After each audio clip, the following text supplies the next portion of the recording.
Hello friends, good evening. कैसे हो आप सभी? तो इकोनॉमिक सर्वे की हमारी क्लासेस हमने शुरू कर दी है और हमने अभी 2 क्लासें लिए। उन क्लासों में हमने जो की इंडिकेटर्स ऑफ इकोनॉमिक ग्रोथ है, यानी कि जो हमारी जो अ, अर्थव्यवस्था की जो ग्रोथ है उसके जो मुख्य सूचक होते हैं उनके बारे में बात की थी। वेरियस टाइप्स ऑफ इंडिकेटर्स होते हैं, जैसे कि जीएसडीपी होता है, जीएसवी होता है, पर कैपिटा इनकम होता है। इसके अलावा आपके हमने WPI, CPI, total food grain production कितना होता है, कमर्शियल बैंक के द्वारा कितना क्रेडिट दिया दिया जाता है राजस्थान में एक साल में, वो भी कहीं ना कहीं हमारी जो अर्थव्यवस्था की एक्टिविटीज़ है, अर्थव्यवस्था की ग्रोथ है, इकोनॉमिक ग्रोथ है, उसकी तरफ इंडिकेट करता है। अब हम, और इसके अलावा पिछली क्लास में मैंने ये भी बताया था कि जो विकसित भारत @ 2047 है, हमारा जो एक राष्ट्रीय स्तर के का महत्वाकांक्षी लक्ष्य रखा है, एम्बिशियस टारगेट रखा है हमने कि हमें देश को विकसित बनाना है। कब तक? 2047 तक। तो देश को विकसित बनाने में राजस्थान भी एक अग्रणी भूमिका निभाएगा और राजस्थान के द्वारा भी इसी प्रकार की एक एम्बिशियस परिकल्पना की गई, एक एम्बिशियस विजन रखा गया है। उस विजन के तहत हमें भी विकसित राजस्थान को बनाना है। कब तक? 2047 तक। और इसके लिए राजस्थान सरकार के द्वारा एक विजन डॉक्यूमेंट भी पब्लिश किया गया है। उस विजन डॉक्यूमेंट का नाम भी विकसित राजस्थान @ 2047 होगा। ठीक है। मैंने ये बताया था कि उस विजन डॉक्यूमेंट में ये सब लिखा हुआ है कि राजस्थान को अगर विकसित बनाना है 2047 तक, तो 13 क्षेत्र ऐसे हैं जिनके ऊपर बहुत ज़्यादा फोकस करने की जरूरत है। अगर वो 13 क्षेत्रों में हमने ग्रोथ हासिल कर ली, या फिर 13 क्षेत्रों को हमने टारगेट करके उनमें जो टारगेटेड अगर ग्रोथ हमने अचीव कर ली, तो कहीं ना कहीं जो विकसित राजस्थान @ 2047 है उसका लक्ष्य हमारा सफल हो जाएगा। और वो जो 13 क्षेत्र है वही इस बार का जो इकोनॉमिक सर्वे है उसके 13 चैप्टर है ना। तो इसका मतलब हम ये जो चैप्टर है इनकी शुरुआत कर रहे हैं यहाँ से। जो फर्स्ट चैप्टर है, वो फर्स्ट चैप्टर का आपका जो नाम है वो है, फर्स्ट चैप्टर है वो है आपका कृषि खाद्य प्रणालियों में रूपांतरण, है ना। कृषि खाद्य प्रणालियों में रूपांतरण, transforming agri food system, agri food system, यानी कि जो कृषि खाद्य प्रणालियां हैं इनमें रूपांतरण। अब देखिए, जो हमारा विकसित राजस्थान है उसके तहत हमने ये जो 13 क्षेत्र है इनको टारगेट किया है। उसमें जो सबसे पहला क्षेत्र है वो है एग्रीकल्चर सेक्टर, है ना। उसका मतलब जो टॉपिक है, टॉपिक का नाम क्या है? कृषि खाद्य प्रणालियों में रूपांतरण। अब देखिए, ये जो चैप्टर है इनमें सरकार के द्वारा, यानी कि राजस्थान गवर्नमेंट के द्वारा ये बता रखा है कि इस क्षेत्र हमारी अर्थव्यवस्था के लिए क्यों महत्वपूर्ण है और इस क्षेत्र को बढ़ावा देने के लिए हमने क्या क्या प्रयास किए हैं, और फ्यूचर में इस सेक्टर में और क्या क्या प्रोग्रेस की संभावना है, और इसमें हमारा जो टारगेट है वो क्या है ना। इसमें हमारा टारगेट क्या है, क्योंकि अगर विकसित राजस्थान 2047 का ये भी एक फोकस एरिया है, तो सरकार को इस पर भी बहुत ज़्यादा एक्स्ट्रा फोकस देने की जरूरत है। हालांकि सरकार के द्वारा पहले से प्रयास किए जा रहे हैं, बट एक्स्ट्रा एफर्ट डालने की जरूरत है। तो ये जो चैप्टर आएंगे, इन चैप्टर में सरकार के द्वारा ये बताया जाएगा कि जो फील्ड है वो राजस्थान की इकोनॉमी या फिर राजस्थान के इकोनॉमिक सोशल डेवलपमेंट के लिए, राजस्थान के सामाजिक आर्थिक विकास के लिए कितना महत्वपूर्ण है, राजस्थान की अर्थव्यवस्था में कितनी भागीदारी रखता है, और इसको बढ़ावा देने के लिए राजस्थान सरकार के द्वारा क्या क्या प्रयास किए जा रहे हैं और फ्यूचर में क्या क्या किए जाने की संभावना है। तो जो 13 की 13 फोकस एरिया है, 13 की तरह जो क्षेत्र है हमारे, जो चैप्टर होने वाले हैं इकोनॉमिक सर्वे के, उन सब में इसी क्रम से अपन पढ़ेंगे। ठीक है। तो ये जो कृषि खाद्य प्रणालियों में रूपांतरण है, आप सीधा सीधा इसको ये बोल सकते हो कि एग्रीकल्चर सेक्टर। आप सबको पता है कि जो एग्रीकल्चर सेक्टर है उसका राजस्थान की अर्थव्यवस्था में नहीं अपितु पूरे देश की अर्थव्यवस्था में बहुत महत्वपूर्ण योगदान है। अगर अपन परंपरागत रूप से बात करें, पारंपरिक दृष्टि से भी देखा जाए, तो from the beginning of civilization agriculture has always been an integral part of our economy. हमारी जो अर्थव्यवस्था है उसका इंटीग्रल पार्ट रहा है, क्या है? वो है एग्रीकल्चर, है ना। और आगे भी ये इंटीग्रल पार्ट ही रहने वाला है, क्योंकि अगर अपन राजस्थान की बात करें तो राजस्थान में 2011 की जनसंख्या के मुताबिक लगभग 75.1% आबादी अभी भी कहाँ पर रहती है? गांव में रहती है। तो जो ग्रामीण आबादी है उनकी जो रेवेन्यू हो गया, उनकी आय और उनका एम्प्लॉयमेंट, यानी कि उनका आय और रोजगार का जो प्रमुख स्रोत क्या होता है, वो होता है आपकी कृषि। वो कौन सा होता है, एग्रीकल्चर होता है। और अगर अपन राजस्थान में जब जीएसवी की बात करते हैं, जीएसवी का मतलब है कि अर्थव्यवस्था के अलग अलग क्षेत्र का जीडीपी में योगदान कितना है, तो आप देखेंगे कि जो कृषि क्षेत्र है उसका योगदान ऑलमोस्ट इंडस्ट्री सेक्टर के बराबर है ना। और जब किसी भी राज्य या फिर किसी भी देश में एग्रीकल्चर सेक्टर का योगदान आपका जो उद्योग क्षेत्र होता है जो या फिर सेकेंडरी सेक्टर ऑफ इकोनॉमी उससे ज़्यादा होता है, इसका मतलब वो जो देश या फिर वो राज्य है वहाँ की अर्थव्यवस्था है अभी भी कृषि प्रधान है।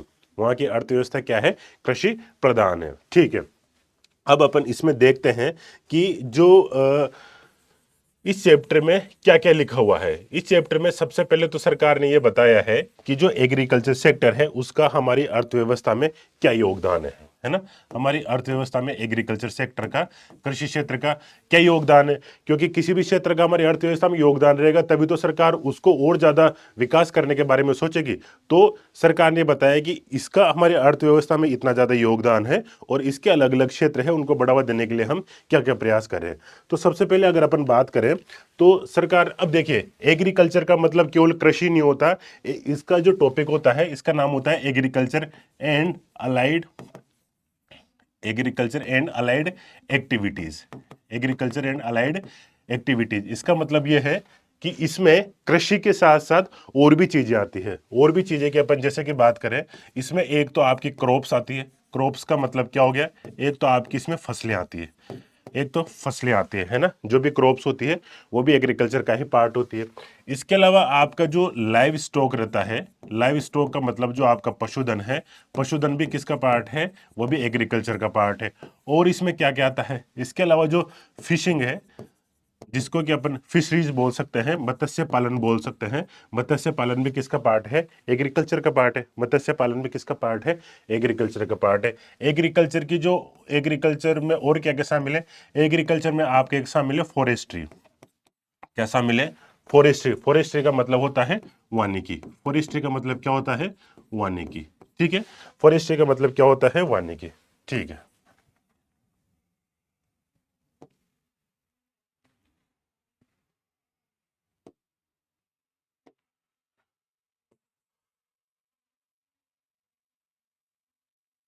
तो हमारे अगर एग्रीकल्चर एंड अलाइड एक्टिविटीज की जब हम बात करते हैं तो उसके अंदर एक तो क्रॉप आता है, क्रॉप के साथ साथ उसमें लाइव स्टॉक आता है, लाइव स्टॉक के साथ उसमें फिशिंग यानी कि मत्स्य पालन शामिल है, फॉरेस्ट्री भी शामिल है। और फॉरेस्ट्री के साथ साथ एक और चीज आती है, उसको अपन लॉगिंग बोलते हैं। आपके इकोनॉमिक सर्वे में एक और चीज लिखी हुई है, लॉगिंग। लॉगिंग का मतलब होता है लकड़ी इकट्ठा करना, है ना।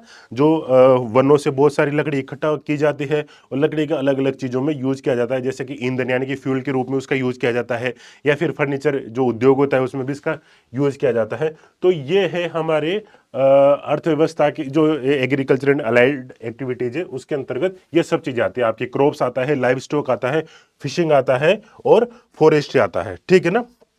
अब अगर अपन बात करें, जब भी हम एग्रीकल्चर सेक्टर की बात करेंगे तो एग्रीकल्चर सेक्टर में ये सब चीजें आएगी, क्योंकि कृषि एवं संबद्ध क्षेत्र, कृषि एवं इस अलाइड एक्टिविटीज को बोला जाता है संबद्ध क्षेत्र, और संबद्ध क्षेत्र में कृषि के साथ साथ ये सब चीजें भी शामिल होती है। तो सरकार ये बोलना चाहती है कि जो एग्रीकल्चर सेक्टर है वो हमारी जो अर्थव्यवस्था है, उस हमारी अर्थव्यवस्था का क्या है, प्रमुख स्तंभ है। हमारी अर्थव्यवस्था का क्या है, प्रमुख स्तंभ है, हमारी अर्थव्यवस्था का की पिलर है। सरकार ने यह भी बताया है कि हमारी अर्थव्यवस्था का की पिलर क्यों है। इसको अगर अपन देखें तो पहली बात तो यह है कि हमारी जो जीडीपी है, हमारी जीडीपी में ये एग्रीकल्चर सेक्टर का बड़ा योगदान है। एग्रीकल्चर सेक्टर का क्या है, बड़ा योगदान है। कैसे पता चलता है कि जो एग्रीकल्चर सेक्टर का जो जीएसवी है वो करंट प्राइस पर, या फिर अपन बात करें जो मार्केट प्राइस है उस पर कितना है, 25.7 है। कितना है, 25.7 है। इससे पता चलता है कि जो एग्रीकल्चर सेक्टर है वो हमारे लिए कितना इंपॉर्टेंट है। ठीक है, एक तो हमारी जो जीडीपी है उस जीडीपी में कृषि क्षेत्र का योगदान कितना है, 25.7% है। ठीक है ना। दूसरी बात यह है कि जो ग्रामीण क्षेत्र है, वो जो ग्रामीण क्षेत्र है उनमें आजीविका का जो मुख्य स्रोत है, ग्रामीण क्षेत्रों में आजीविका का मुख्य स्रोत क्या है, वो भी कृषि क्षेत्र है। ग्रामीण क्षेत्र में अगर अपन आय की बात करें, रोजगार की बात करें, तो कृषि या फिर उससे संबंधित एक्टिविटीज ही उनको प्रोवाइड करती है। जैसे कि जो किसान लोग होते हैं वो तो फसल उत्पादन के माध्यम से अपना रोजगार प्राप्त करते हैं, है ना, जो क्रॉप प्रोडक्शन के माध्यम से अपनी इनकम जनरेट करते हैं। इसके अलावा बहुत सारे ऐसे परिवार होते हैं, राजस्थान का ऐसा बहुत सारा क्षेत्र है, खासकर पश्चिमी राजस्थान, जहाँ पर जो क्रॉप प्रोडक्शन यानी कि फसल उत्पादन इतना अच्छा नहीं हो पाता है, तो वहाँ पर पशुधन उनकी आजीविका का एक प्रमुख सोर्स है ना। तो अगर ग्रामीण क्षेत्रों में अपन बात करें तो जो एग्रीकल्चर एंड अलाइड एक्टिविटीज है वो आजीविका का भी क्या है, रोजगार एवं आजीविका का एक प्रमुख क्या है, सोर्स है। इसके बाद और अगर अपन देखें, जो एग्रीकल्चर सेक्टर की पिलर क्यों है हमारी अर्थव्यवस्था का, क्योंकि जो हमारी खाद्य जरूरत है, हमारी जो खाद्य जरूरतें हैं, यानी कि जो हमारी फूड रिक्वायरमेंट्स है उनको पूरा करता है। अगर फसल उत्पादन अच्छा नहीं होगा, तो क्या होगा, हमें जो जो बेसिक हमारी नीड्स है, खाद्यान्न की नीड्स है, उसके लिए दूसरे देशों के ऊपर या फिर दूसरे राज्यों के ऊपर निर्भर रहना पड़ेगा। जैसे कि हरित क्रांति से पहले यूएसए के द्वारा हमारे यहाँ पर हम यूएसए से इंपोर्ट करते थे गेहूं भी खाने के लिए। पहले राजस्थान में आप देखोगे तो अगर अपने बड़े बूढ़ों से बात करोगे तो ज्वार बाजरा की रोटियां बनती थी, पहले गेहूं की रोटियां नहीं बनती थी। गेहूं की रोटियां तो बहुत बाद में बनने लगी है। क्यों? हरित क्रांति के बाद में, क्योंकि पहले हमारे यहाँ पे प्रोडक्शन ही नहीं था। ग्रीन रिवोल्यूशन के बाद में हमारे यहाँ पर प्रोडक्शन बढ़ा, तो जो हमारी खाद्य जरूरत है, खाद्य जरूरतों को पूरा करता है। इसके अलावा जो एग्रीकल्चर सेक्टर है, हमारी जो न्यूट्रिशन की रिक्वायरमेंट्स है, हमारी जो पोषण की जरूरतें हैं, उन पोषण की जरूरतों को भी क्या करता है, पूरा करता है। पोषण की जरूरतों को पूरा कैसे करता है? राजस्थान दलहन के मामले में फर्स्ट नंबर पर है, यानी कि जो पल्सेस का प्रोडक्शन है उसके मामले में फर्स्ट नंबर पर है। इसके अलावा जो मोटा अनाज होता है, जो कोरस सीरियल्स होता है, जैसे कि आपका ग्वार हो गया, ज्वार हो गया, बाजरा हो गया, रागी, कोदो, कुदनी, है ना, ये सब आपके मोटे अनाज होते हैं, कोरस सीरियल्स होते हैं। इनके मामले में भी राजस्थान क्या है, फर्स्ट नंबर पर है। और ये दाल और मोटा अनाज ये सब क्या होते हैं, न्यूट्रिशियस सीरियल्स की कैटेगरी में आते हैं या फिर न्यूट्रिशियस अनाज की कैटेगरी में आते हैं। तो ये पोषण की जो जरूरत है उनको पूरा करते हैं। इसके अलावा और क्या है कि ये जो एग्रीकल्चर सेक्टर है ये एक प्रकार से क्या करता है, रॉ मटेरियल अवेलेबल करवाता है। रॉ मटेरियल किसके लिए अवेलेबल करवाता है? जो सेकेंडरी सेक्टर है हमारे अर्थव्यवस्था का, जो उद्योग क्षेत्र है, उसके लिए रॉ मटेरियल अवेलेबल करवाता है। जैसे जो फूड प्रोसेसिंग इंडस्ट्रीज होती है उनका रॉ मटेरियल कहाँ से आता है? एग्रीकल्चर से आता है। चाहे आप केचप बना लो, चाहे आप पोटैटो चिप्स बना लो, उनका जो रॉ मटेरियल है, आलू और जो आपका टमाटर है, वो कहाँ से आता है? वो एग्रीकल्चर सेक्टर से आता है। तो इस प्रकार से अगर आप देखें तो जो एग्रीकल्चर सेक्टर वो क्या करता है, एग्रीकल्चर सेक्टर हमारी अर्थव्यवस्था का प्रमुख स्तंभ बना हुआ है, क्योंकि वो हमारी ये सब जरूरतें पूरा करता है। हमारी ये सब जो नीड्स है, इन नीड्स को फुलफिल कौन करता है? एग्रीकल्चर सेक्टर करता है। इसके अलावा और क्या है, आप सबको पता होगा कि जैसे राजस्थान है, राजस्थान की बात करें तो राजस्थान में बहुत सारी समस्याएं हैं। जैसे एक तो यहाँ पर डाइवर्स एग्रो क्लाइमेटिक कंडीशंस पाई जाती है। क्लाइमेटिक कंडीशंस पाई जाती है, यानी कि विविध कृषि जलवायु परिदशाएं यहाँ पर पाई जाती है। क्यों, कैसे पाई जाती है? जो हमारा पश्चिमी राजस्थान है वहाँ पर रेतीली मिट्टी पाई जाती है, वहाँ पर जल की उपलब्धता कम है ना, और वहाँ पर कृषि के उपयोगी वहाँ पर मिट्टी नहीं है। इसकी वजह से क्या होता है कि वहाँ पर जो कृषि का उत्पादन है वो अच्छा नहीं हो सकता, कृषि का उत्पादन वहां पर अच्छा नहीं हो सकता। दूसरी ओर क्या समस्या है राजस्थान में? दूसरी ओर क्या समस्या है? यहाँ पर जल की सीमित उपलब्धता है। क्या है? जल की सीमित उपलब्धता है। जल की सीमित उपलब्धता का मतलब क्या हो गया? Lesser availability of water. Lesser availability of water, वह जल की सीमित उपलब्धता है। जल की सीमित उपलब्धता है, इसके बावजूद भी राजस्थान में एग्रीकल्चर का प्रोडक्शन अच्छा है। इसके बावजूद भी राजस्थान में एग्रीकल्चर का प्रोडक्शन अच्छा है। और आप सबको पता है कि वर्तमान में क्लाइमेट चेंज बहुत ज़्यादा हो रहा है। क्लाइमेट चेंज की वजह से उसके जो भी परिणाम आने वाले हैं, क्लाइमेट चेंज का जो भी रिजल्ट रहने वाला है, उस रिजल्ट का जो भी जोखिम है, जो भी रिस्क फैक्टर है, उन रिस्क फैक्टर की दृष्टि से राजस्थान अति जोखिम क्षेत्रों के अंतर्गत शामिल होता है। राजस्थान जो हाई रिस्क एरियाज के अंतर्गत शामिल होता है क्लाइमेट चेंज वेरिएबिलिटी के मामले में, यानी कि जलवायु परिवर्तन की जो परिवर्तनशीलता है उसकी वजह से जो जोखिम क्रिएट होने वाला है, उस जोखिम के मामले में राजस्थान अति जोखिम श्रेणी में आता है। ये सब चीजें राजस्थान में विद्यमान है, ये सब चीजें राजस्थान में विद्यमान है। इसके बावजूद भी अगर हमारा ग्रामीण विकास हो रहा है, इसके बावजूद भी अगर हमारा ग्रामीण विकास लगातार हो रहा है और जो कृषि है उसका अर्थव्यवस्था में योगदान अगर लगातार बढ़ता जा रहा है, इसका मतलब क्या है? इसका मतलब यह है कि हमारा जो एग्रीकल्चर सेक्टर है, वो एग्रीकल्चर सेक्टर क्या है, बहुत महत्वपूर्ण रोल अदा कर रहा है ग्रामीण विकास में। ये सब चीजें होने के बावजूद भी अगर हमारा ग्रामीण विकास हो पा रहा है, हमारा जो रूरल डेवलपमेंट हो पा रहा है, इसका मतलब है इस रूरल डेवलपमेंट में जो वाइटल रोल है, इस रूरल डेवलपमेंट में जो वाइटल रोल, जो महत्वपूर्ण रोल है, वो किसका है? एग्रीकल्चर एंड अलाइड एक्टिविटीज का है। क्लियर है? इसके अलावा भी अगर राजस्थान में देखें, इसके अलावा राजस्थान में देखें और क्या क्या समस्याएं हैं राजस्थान में, जो सेमी एरिड और एरिड जलवायु परिस्थितियां पाई जाती है ना। शुष्क और अर्ध शुष्क जलवायु परिस्थितियां पाई जाती है। कैसी परिस्थितियां पाई जाती है? शुष्क और अर्ध शुष्क जलवायु परिस्थितियां पाई जाती है। राजस्थान में अगर आप देखोगे तो आपको खंडित जोतों की स्थिति देखने को मिलेगी। किसकी स्थिति देखने को मिलेगी? खंडित जोतों। खंडित जोतों का मतलब होता है फ्रेगमेंटेड होल्डिंग, है ना। आप सबको पता है कि वर्तमान में जो संयुक्त परिवार है उनका लगातार विघटन होता जा रहा है। कभी हमारे दादा परदादा के टाइम पे जो बड़े बड़े खेत होते थे, अब वो छोटे खेतों में कन्वर्ट होते जा रहे हैं। और आपको पता है कि छोटे खेतों में कृषि उत्पादन की लागत, कृषि एग्रीकल्चर प्रोडक्शन की जो इनपुट है, इनपुट कॉस्ट हमेशा क्या होती है? ज्यादा होती है। ये सब समस्या हमें देखने को मिल रही है। इसके अलावा यहाँ पर आपको पता है कि वाटर की स्केर्सिटी है, वाटर की स्केर्सिटी है। स्केर्सिटी का मतलब होता है कि पानी की यहाँ पर क्या है? गंभीर कमी है। पानी की यहाँ पर गंभीर कमी है। कैसे कैसे गंभीर कमी है? राजस्थान में अगर अपन बात करें, जो सरफेस वाटर है वो पूरे भारत में जितना भी सरफेस वाटर अवेलेबल है उसका कितना परसेंट है? केवल 1.16% है। और अगर राजस्थान में ग्राउंड वाटर की बात करें, जो ग्राउंड वाटर है पूरे भारत का जो भी जितना भी ग्राउंड वाटर है उसका लगभग 1.67% राजस्थान में। एरिया के मामले में राजस्थान को देखोगे तो फर्स्ट नंबर पे, लेकिन वाटर तो बिल्कुल कम है हमारे पास में। सरफेस वाटर केवल 1.16% है और जो ग्राउंड वाटर है वो 1.67% है। इसके अलावा हमारे यहाँ पर सोइल इरोजन की प्रॉब्लम है। किसकी प्रॉब्लम है? Soil erosion. सोइल इरोजन का मतलब होता है मृदा क्षरण की हमारे यहाँ पर प्रॉब्लम है। मृदा क्षरण की प्रॉब्लम कैसे? आपको पता है कि राजस्थान के पश्चिमी भाग में क्या है? मरुस्थल है। उस मरुस्थल का लगातार प्रसार हो रहा है।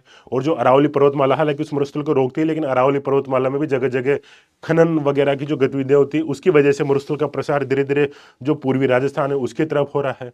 और इसके अलावा जो इंदिरा गांधी नहर वाला क्षेत्र है उसके आसपास जल रिसाव की समस्या रहती है। जल रिसाव की वजह से वहां पे वाटर लॉगिंग हो जाती है, जल भराव की समस्या हो जाती है। जल भराव की जो ये स्थिति होती है इसको सेम बोलते हैं।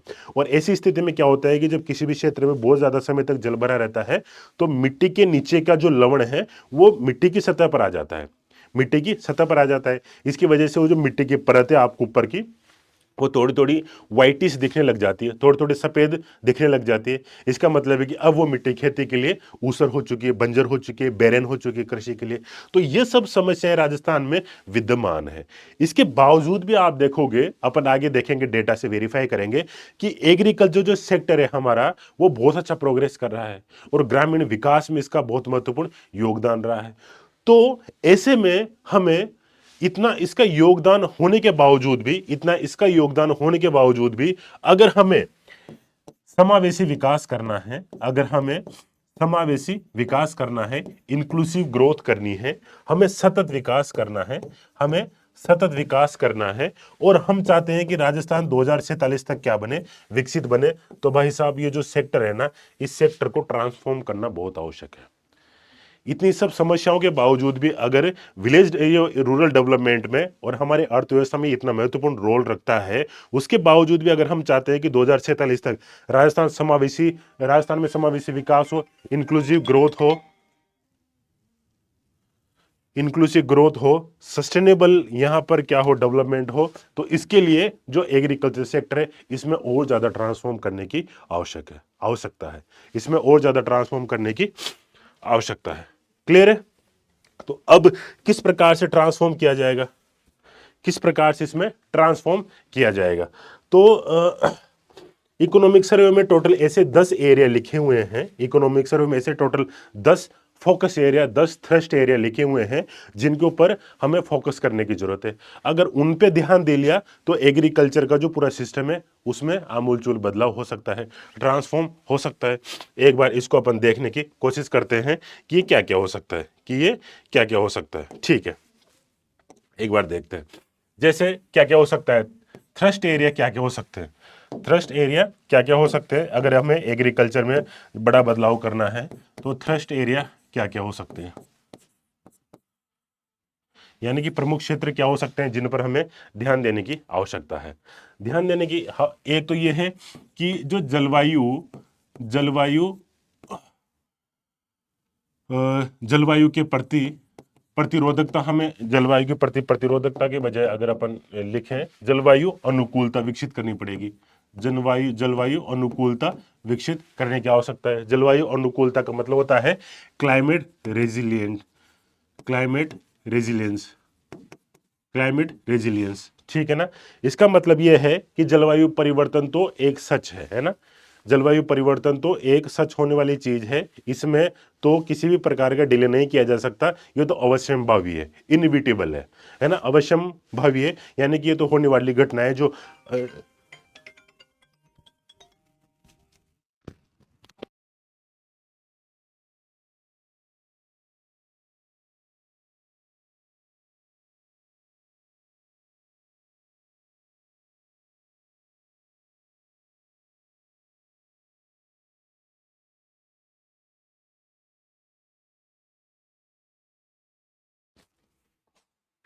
हाँ, तो जलवायु परिवर्तन तो होने वाला है। ये है कि जो जलवायु परिवर्तन है इसकी जो गति अपन इसको थोड़ा कम कर सकते हैं, लेकिन आने वाले समय में आपको पता है कि जो पृथ्वी का एटमॉस्फेयर है इसका टेम्परेचर बढ़ने वाला है।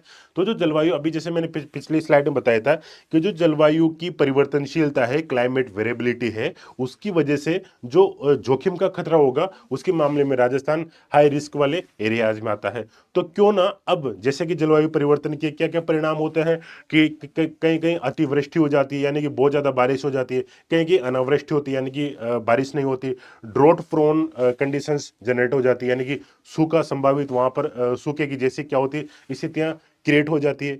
और क्या होता है कि बहुत ज़्यादा मतलब तापमान बहुत ज़्यादा बढ़ जाता है ना? जैसे आप राजस्थान में देखोगे पिछले कुछ समय में टेम्परेचर लगातार बढ़ रहा है, अभी फरवरी का महीना ही चल रहा है। पहले के समय में अगर आप अपने बचपन को याद करोगे तो फरवरी में ठीक ठाक सर्दी रहती थी, लेकिन अब सर्दी निकल गई है, अभी सर्दी निकल गई है। तो इसका कारण क्या है? इसका कारण है क्लाइमेट चेंज। क्लाइमेट चेंज की वजह से लगातार जो अर्थ है इसके आसपास का टेम्परेचर बढ़ रहा है, इसी की वजह से जो मौसमी परिघटना है उनमें भी सॉरी जो मौसमी परिघटना है उनमें भी आपको परिवर्तन देखने को मिलेगा।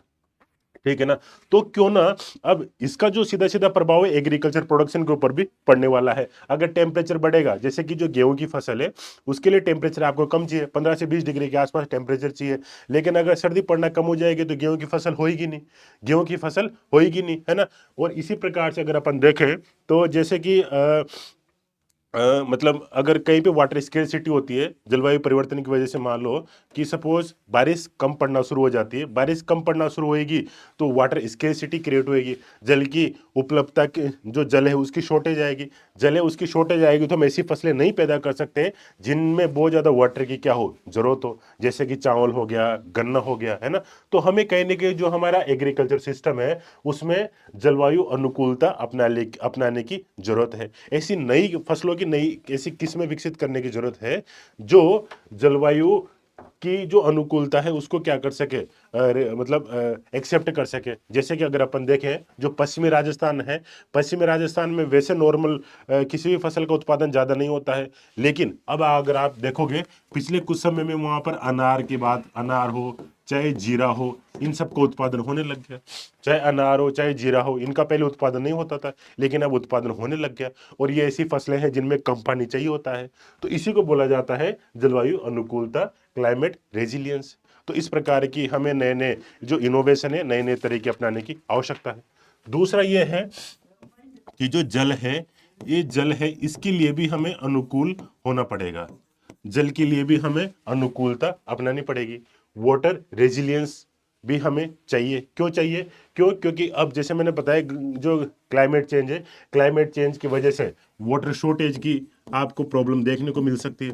वाटर शॉर्टेज की अगर प्रॉब्लम रहेगी तो क्या होगा कि ऐसी फसलों का उत्पादन आप नहीं कर सकते। जैसे गन्ना, गन्ना के लिए बहुत ज़्यादा पानी चाहिए, और किसी किसान ने अगर वहाँ पे गन्ना उगा दिया तो उसकी फसल भी बेकार होगी, साथ ही साथ जो ग्राउंड वाटर है उसको भी ज़्यादा खींचेगा। तो हमें कहीं ना कहीं जो जल है, इसके प्रबंधन पर, जो जल है इसका जो मैनेजमेंट है, इसके प्रबंधन पर, इसके कंजर्वेशन पर ध्यान देने की जरूरत है। और इस प्रकार के नई क्रोपों का, इस प्रकार की नई जो फसलें होती है, उनकी नई किस्मों का विकास करने की आवश्यकता है, जो कि वाटर रेजिलिएंट हो, यानी कि जिनमें जल की कम मात्रा हो, तब भी वो फसल आराम से उग जाए और अपना प्रोडक्शन अच्छे से वो दे दे। ठीक है। और क्या क्या है कि जो हमारा जो थ्रेस्ट एरियाज है, अगर अपन थ्रेस्ट एरियाज की बात करें तो जैसे कि हाई टेक्नोलॉजी जो एग्रीकल्चर है, अगर आप उसको ट्रांसफॉर्म करना चाहते हैं तो उसमें कहीं ना कहीं टेक्नोलॉजी को आपको इनपुट करना पड़ेगा, टेक्नोलॉजी का प्रवेश उसमें कराना पड़ेगा। जैसे कि आजकल देखें, वाटर स्केर्सिटी है, राजस्थान में जल की शॉर्टेज है, तो इस प्रकार का इरिगेशन सिस्टम आने लग गया, जिनमें ऐसे सेंसर लगे होते हैं कि वो जो ह्यूमिडिटी है, आस खेत की जो आर्द्रता है, उसको कंटिन्यूसली सेंस करते रहते हैं। और उन्हें लगता है कि इस जगह की आर्द्रता कम है, तो जो इरिगेशन सिस्टम है उसी जगह पे पानी छोड़ देता है। तो ये तो अच्छा हो गया ना, कि पूरे खेत में पानी देने के बजाय आप ऐसी जगह पे पानी दो जहां पे पानी की जरूरत है। तो में जो हाई टेक्नोलॉजी है, इस हाई टेक्नोलॉजी को भी अपनाने की आवश्यकता है।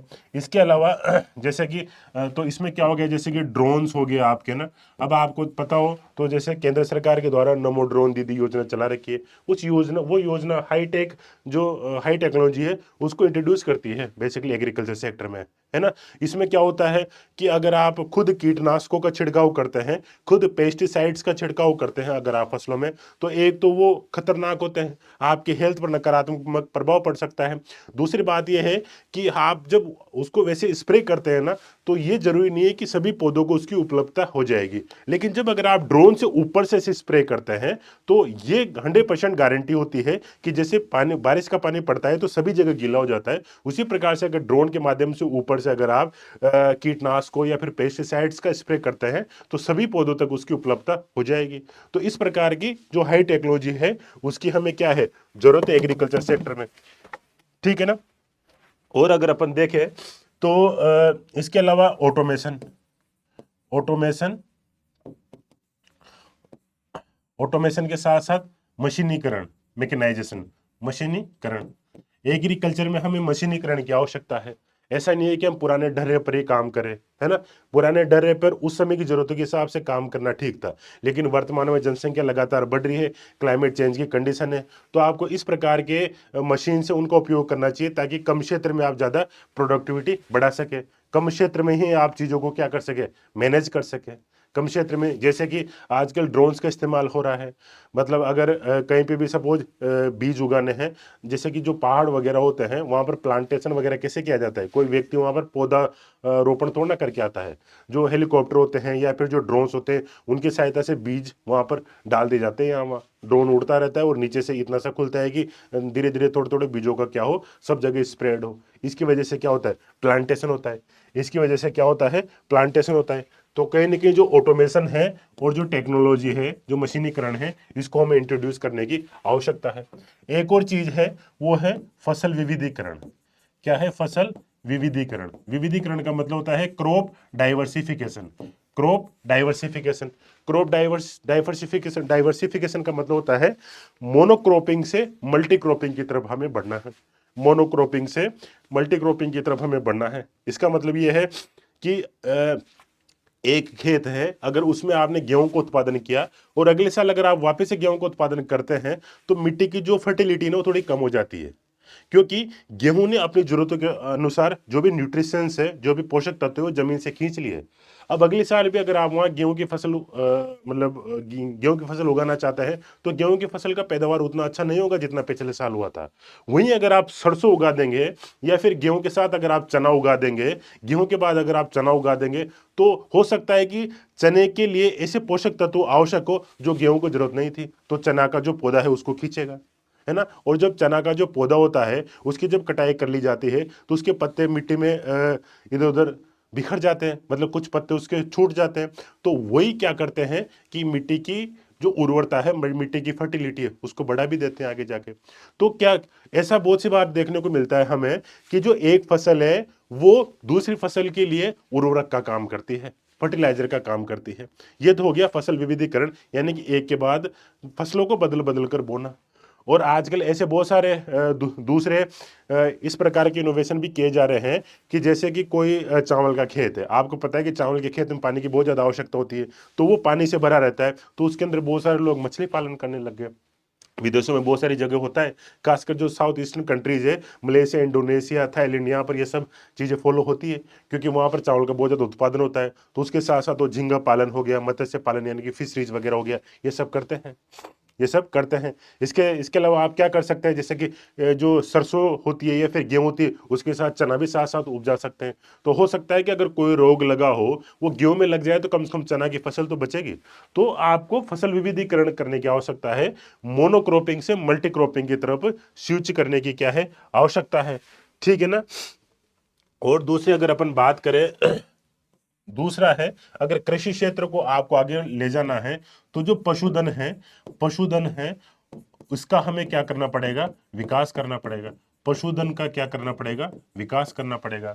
क्योंकि अभी अपन आगे देखेंगे कि एग्रीकल्चर और जो अलाइड एक्टिविटीज है उनका जीडीपी में जितना योगदान है उसमें आधा हिस्सा तो एग्रीकल्चर का है और आधा हिस्सा किसका है, लाइव स्टॉक का है, पशुधन का है। तो ऐसे क्षेत्र खासकर जो एरिड और सेमी एरिड एरियाज होते हैं पश्चिमी राजस्थान के, वहां पर तो पशुधन उनका जो इनकम और एम्प्लॉयमेंट का बहुत महत्वपूर्ण सोर्स है, इनकम और एम्प्लॉयमेंट का महत्वपूर्ण सोर्स है ना। वहां पर एग्रीकल्चर प्रोडक्शन तो ज्यादा होता है नहीं, तो पशुधन वहां पर आजीविका का मुख्य सोर्स है। तो हमें जो लाइव स्टॉक है इसको भी डेवलप करने की आवश्यकता है। इसको डेवलप किस प्रकार से किया जाता है, एक तो हमें जो हमारी मतलब इनके लिए जो चारा है उसको उसका विकास करना है। सरकार के द्वारा जो चारागाह भूमि है उस पर बहुत सारा अतिक्रमण कर लिया गया है, तो उसको अतिक्रमण को हटाने की आवश्यकता है, ताकि उनके जो नेचुरल आवास है, नेचुरल आवास में ही वो क्या कर सके, मतलब अपना चारा वहां से निकाल सके या फिर वहीं पर वो क्या हो सके, डेवलप हो सके। इसके अलावा जो भी नई नई ब्रीड्स है उन नई नई ब्रीड्स को डेवलप करने की आवश्यकता है ना। पशुधन के मामले में जो नई ब्रीड्स होती है उन नई ब्रीड्स को डेवलप करने की आवश्यकता है ना। इसके अलावा जो हमारे जो पशु चिकित्सालय होते हैं, वेटरिनरी हॉस्पिटल्स होते हैं, वेटरिनरी फैसिलिटीज होती है, उनका और ज्यादा प्रसार करने की आवश्यकता है, उनका और ज्यादा प्रसार करने की आवश्यकता है। और सरकार के द्वारा लगातार इस प्रकार के प्रयास किए भी जा रहे हैं। सरकार के द्वारा उनको वैक्सीनेशन किया जा रहा है पशुओं का, वैक्सीनेशन। उनको बहुत सारे रोग होते हैं जैसे कि फुट एंड माउथ डिसीज होती है ना, जिसको खुरपका मुंहपका रोग होते बोलते हैं, उसको रिमूव करने के लिए सरकार के द्वारा वैक्सीनेशन किया जा रहा है, उनको रिमूव करने के लिए सरकार के द्वारा वैक्सीनेशन भी किया जा रहा है। इसके अलावा सरकार के द्वारा जैसे चारा विकास का मैंने बता ही दिया है ना, सरकार के द्वारा नस्ल सुधार कार्यक्रम चलाए जा रहे हैं। और जो स्वदेशी नस्लें हैं यानी कि इंडिजिनियस ब्रीड्स है, उनको कंजर्व किया जा रहा है। स्वदेशी नस्लों का क्या किया जा रहा है, संरक्षण किया जा रहा है।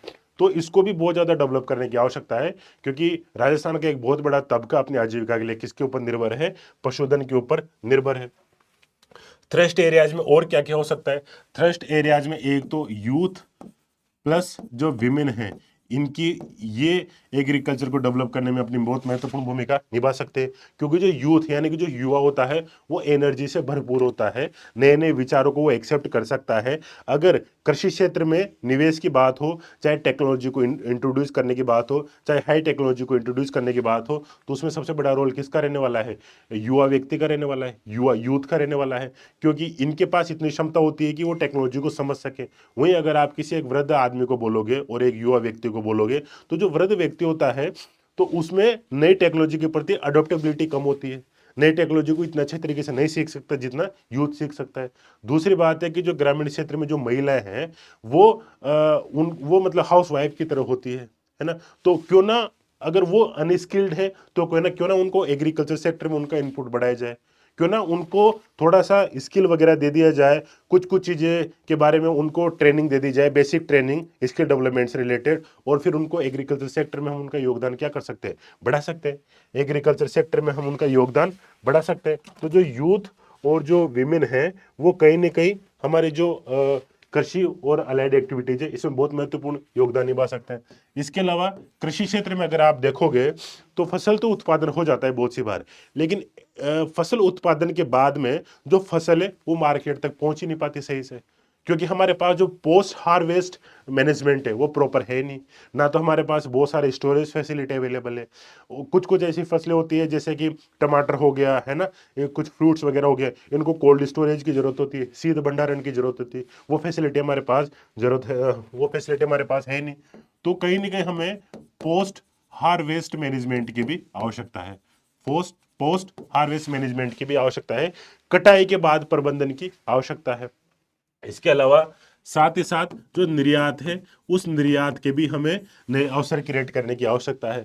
हमारे पास बहुत सारा सरप्लस प्रोडक्शन होता है, लेकिन फिर भी हम उसको एक्सपोर्ट नहीं कर पाते, क्योंकि जो फार्मर्स होते हैं उनको इन सब चीज़ों के बारे में पता नहीं होता, उनके पास बेसिक ट्रेनिंग नहीं होती। तो सरकार को इस प्रकार के इनिशिएटिव लिए जाने चाहिए, हालांकि सरकार के द्वारा लिए गए हैं, ताकि एग्रीकल्चर का जो प्रोडक्शन, एग्रीकल्चर का जो एक्सपोर्ट है उसको भी क्या किया जा सके, बढ़ाया जा सके। तो इस प्रकार से ये हमारे क्या हो गए, थ्रस्ट एरियाज हो गए, ये हमारे क्या हो गए, थ्रस्ट एरियाज हो गए।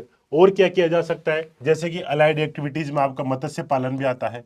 क्या आता है, मत्स्य पालन आता है ना।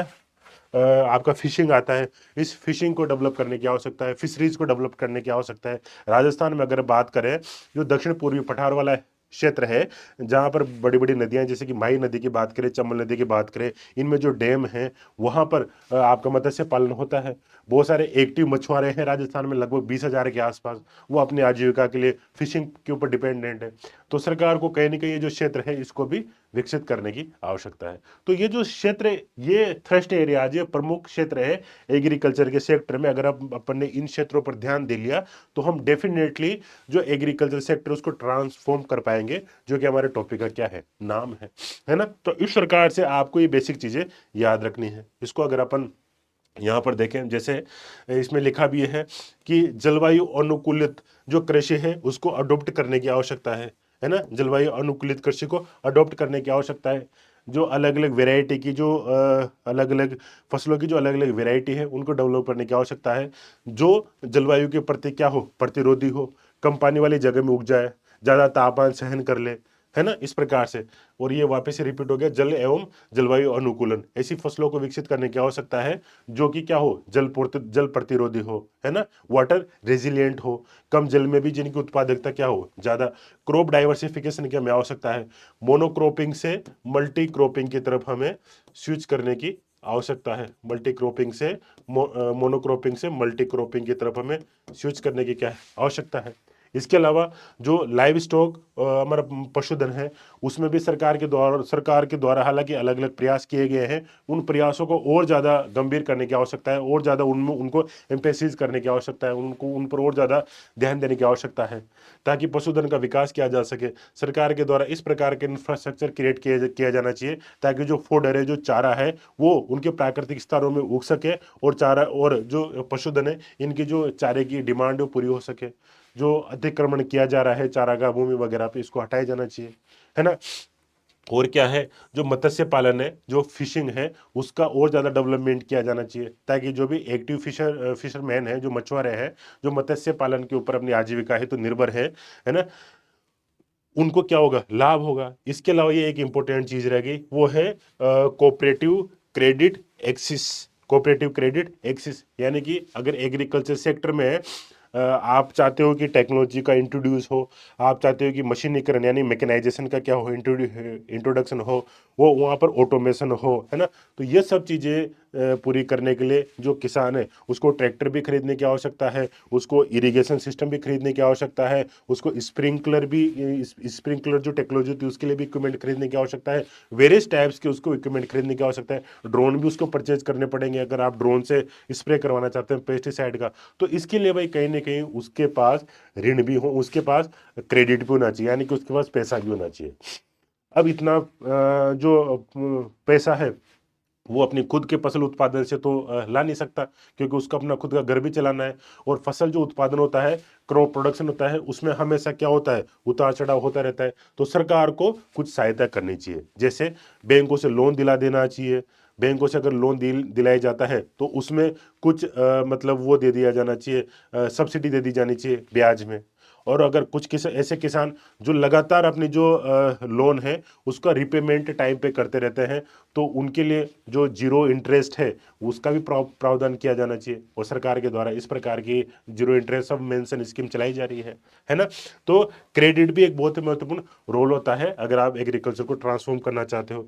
दूसरी बात है, कृषि में जो महिलाएं और युवा हैं, जो यूथ और जो विमेन है, उनकी भूमिका बहुत महत्वपूर्ण है। एग्रीकल्चर सेक्टर ट्रांसफॉर्म हो सकता है क्योंकि जो यूथ है, यूथ के अंदर एनर्जी होती है, वो तकनीक को जानता है, ऑटोमेशन को जानता है, हाई टेक्नोलॉजी को समझता है, तो उसके द्वारा ही ये सब चीज़ों को एग्रीकल्चर में इंट्रोड्यूस किया जा सकता है। इसके अलावा अगर अपन देखें, जो पोस्ट हार्वेस्टिंग मैनेजमेंट है और जो एक्सपोर्ट है, इसके क्षेत्र में भी प्रयास किए जाने की जरूरत है। नए जो वेयर हाउसेज बनाए जाने चाहिए, है ना, ताकि जो फसल है उसको मतलब जो एक तो होता है बैकवर्ड लिंकेज, एक होता है फॉरवर्ड लिंकेज। बैकवर्ड लिंकेज का मतलब होता है जो एग्रीकल्चर है, एग्रीकल्चर से लेकर इंडस्ट्री सेक्टर, है ना। और जो फॉरवर्ड लिंकेज का मतलब होता है इंडस्ट्री सेक्टर से लेकर आगे मार्केटिंग वाली फैसिलिटी। तो दोनों प्रकार की फैसिलिटी किसानों को प्रोवाइड की जानी चाहिए, ताकि फसल है उनकी खेत से सीधे मार्केट में पहुंच सके या फिर इंडस्ट्रीज में पहुंच सके। तो इससे क्या होगा, उनकी फसल भी खराब नहीं होगी और उनको अपनी फसल का उचित मूल्य भी मिलेगा। और इसके अलावा टेक्नोलॉजी एंड ऑटोमेशन, मैंने बताया दिया, टेक्नोलॉजी और ऑटोमेशन को इंट्रोड्यूस करने की बहुत सख्त जरूरत है ना। नेक्स्ट है उच्च तकनीक वाली खेती, है ना, high technology, high tech farming. High tech farming में जैसे मैंने बताया था, इस प्रकार के इरिगेशन सिस्टम आने लग गए आजकल, जिनमें सेंसर लगे होते हैं। वो सेंसर ऑटोमेटिकली ह्यूमिडिटी यानी कि आर्द्रता को सेंस करते रहते हैं। जहां पर भी कम आर्द्रता रहेगी वहीं स्प्रिंग, वहीं जो पानी है आपका चला जाएगा, और उसी जगह की जो पानी की जो नीड है उसको पूरा कर देगा वो। तो बाकी पूरे खेत में आपको पानी देने की जरूरत ही नहीं है। इससे पानी भी बचेगा, और बहुत सी बार एक्सेस वाटर देने की वजह से क्या होता है कि पौधे होते हैं वो गल जाते हैं, वो वाली समस्या भी खत्म हो जाएगी।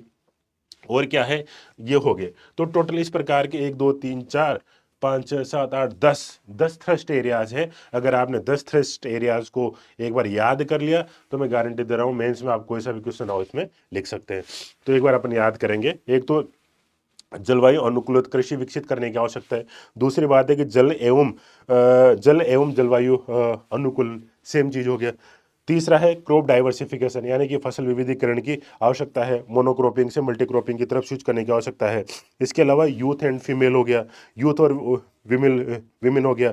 कोऑपरेटिव क्रेडिट फैसिलिटी, है ना, यानी कि जो किसान है उनको ऋण की सुविधा भी उपलब्ध होनी चाहिए उनके पास में। हाई टेक फार्मिंग हो गया। इसके अलावा एक ऑटोमेशन एंड टेक्नोलॉजी हो गया। एक क्या हो गया, ऑटोमेशन एंड टेक्नोलॉजी हो गया। जो मत्स्य पालन है, जो पालन है, जो फिशिंग डेवलपमेंट है उसका उस पर वो ज़्यादा ध्यान देने की जरूरत है।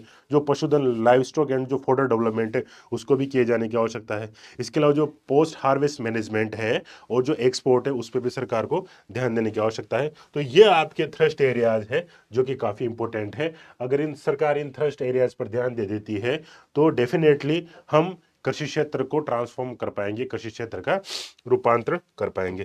क्लियर है चीज? एक बार आप इसको थोड़ा ऐसे माइंड मैप जैसा बना लें और इसको थोड़ा सा याद करने का प्रयास करें, ठीक है।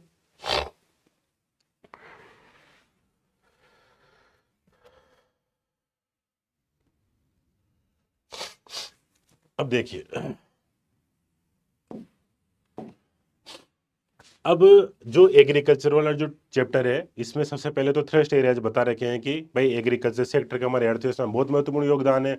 किंतु फिर भी अगर हमें 2047 तक विकसित बनाना है राजस्थान को, तो एग्रीकल्चर सेक्टर में भी ट्रांसफॉर्म करने की आवश्यकता है, ठीक है ना। अब दूसरा है, अगर अपन देखें जो राजस्थान में एग्रीकल्चर सेक्टर है, राजस्थान में जो एग्रीकल्चर सेक्टर है, इस एग्रीकल्चर सेक्टर राजस्थान में जो एग्रीकल्चर सेक्टर है उसका अपन देखते हैं कि मतलब राजस्थान की जो अर्थव्यवस्था है या फिर राजस्थान का जो ग्रामीण विकास है ये उसमें कितना योगदान है, उसमें कितना योगदान है इसका ना। और सरकार क्या क्या प्रयास करी है एग्रीकल्चर सेक्टर को बढ़ावा देने के लिए, सरकार एग्रीकल्चर सेक्टर को बढ़ावा देने के लिए क्या क्या प्रयास करी है। तो सबसे पहले तो अपन देखते हैं कि जो एग्रीकल्चर के साथ साथ हमेशा अलाइड एक्टिविटीज भी आएगी, है ना, कृषि एवं संबंध गतिविधियां। सबसे पहले तो देखते हैं कि जीएसवीए में योगदान, एग्रीकल्चर का हमारे जीएसवीए में योगदान है ना, जीएसवीए में बहुत महत्वपूर्ण योगदान होता है ना, जीएसवीए में बहुत महत्वपूर्ण योगदान है। जीडीपी में अगर कंट्रीब्यूशन की बात करें तो करंट प्राइजेज पे 25.7% योगदान तो अकेला किसका है, ये इसका है, ठीक है। दूसरे नंबर पे अपन देखेंगे वो है आपका उत्पादन एवं उत्पादकता, उत्पादन एवं उत्पादकता, उत्पादन एवं उत्पादकता, प्रोडक्शन एंड प्रोडक्टिविटी की जो सरकार के द्वारा जो वेरियस स्टेप्स लिए गए हैं एग्रीकल्चर को प्रमोट करने के लिए, उसकी वजह से उत्पादन कितना बड़ा है और उत्पादकता कितनी बड़ी है। उत्पादन का मतलब तो है कि टोटल जो खाद्यान्न का उत्पादन है ना, टोटल खाद्यान्न का उत्पादन, और उत्पादकता का मतलब है कि per hectare production, per hectare production क्या होता है, पर हेक्टर प्रोडक्शन। इसके अलावा और आगे क्या है कि जो सस्टेनेबल कृषि होती है, जो सतत कृषि होती है, सस्टेनेबल एग्रीकल्चर है, और इसके अलावा जो बागवानी पद्धति है, हॉर्टिकल्चर जो प्रैक्टिसेस है उसको प्रमोट करने के लिए सरकार के द्वारा क्या क्या प्रयास किए जा रहे हैं। बागवानी की यानी कि कमर्शियल क्रॉप्स होगी, ये तो आपकी खाद्यान्न होगी, खाद्यान्न फसलें होगी, और ये हॉर्टिकल्चर को प्रमोट करने के लिए सरकार के द्वारा क्या क्या प्रयास किए जा रहे हैं। इसके अलावा इसके बाद फिर अपन देखेंगे कि जो पशुधन है, लाइव स्टॉक है, और पशुधन और डेयरी विकास के लिए सरकार के द्वारा क्या क्या प्रयास किए जा रहे हैं।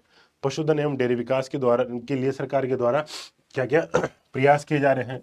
और फिर आगे अपन देखेंगे कि जो पोस्ट हार्वेस्ट हेतु सरकार के द्वारा लिए क्या क्या प्रयास किए जा रहे हैं। पोस्ट हार्वेस्ट हेतु सरकार के द्वारा क्या क्या प्रयास किए जा रहे हैं, ठीक है ना। अभी जो थ्रस्ट एरियाज पढ़े अपन ने, थ्रस्ट एरियाज में 10 क्षेत्रों पर फोकस करना है, और उन 10 क्षेत्रों पर सरकार के द्वारा वर्तमान में फोकस किया जा रहा है, वो हमें इसके माध्यम से पता चलेगा। तो ये एग्रीकल्चर के पूरे चैप्टर में हमें ये पढ़ना है कि इन क्षेत्रों में कि एग्रीकल्चर का सबसे पहली बात तो हमारी जीडीपी में योगदान है, और ये एग्रीकल्चर का योगदान इसलिए बढ़ा है क्योंकि सरकार के द्वारा अलग अलग क्षेत्रों में बहुत सारे स्कीम्स चलाई जा रही है, उन स्कीम से हमारे जो फार्मर्स है वो बेनिफिट हो रहे हैं, इसलिए एग्रीकल्चर सेक्टर और ज्यादा क्या कर रहा है, विकास कर रहा है। तो सबसे पहले अपन देखेंगे जीएसवीए में योगदान। जीएसवीए में अगर अपन योगदान की बात करें तो जो मार्केट प्राइस होती है, मार्केट प्राइस में मैंने बताया था कि टोटल योगदान कितना है आपका 25.7% है, कितना है 25.7% है। और इसके अलावा अगर अपन जो आपकी स्थिर मूल्य है, जो कांस्टेंट प्राइस है, स्थिर मूल्य पर योगदान की बात करें तो कितना है 25.3% है। कितना योगदान है 25.3% है, ठीक है ना, 25.3% ये योगदान, ठीक है ना।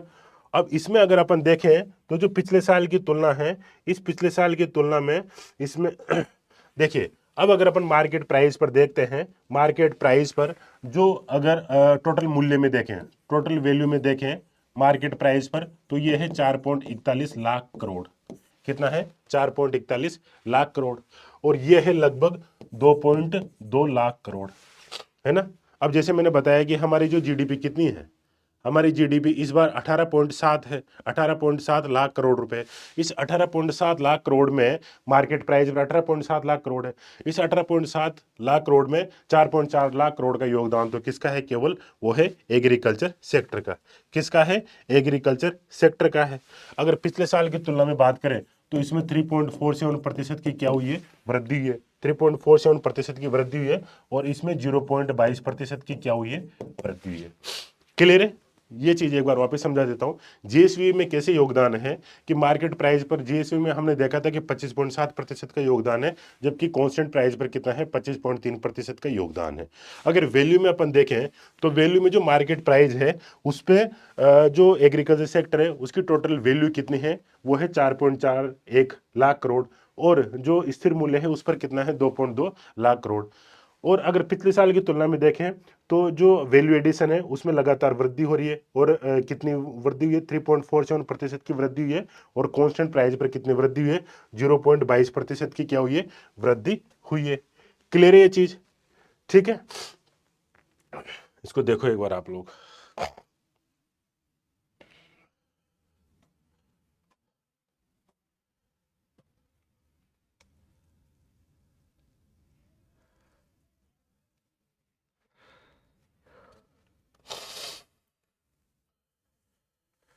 ठीक है,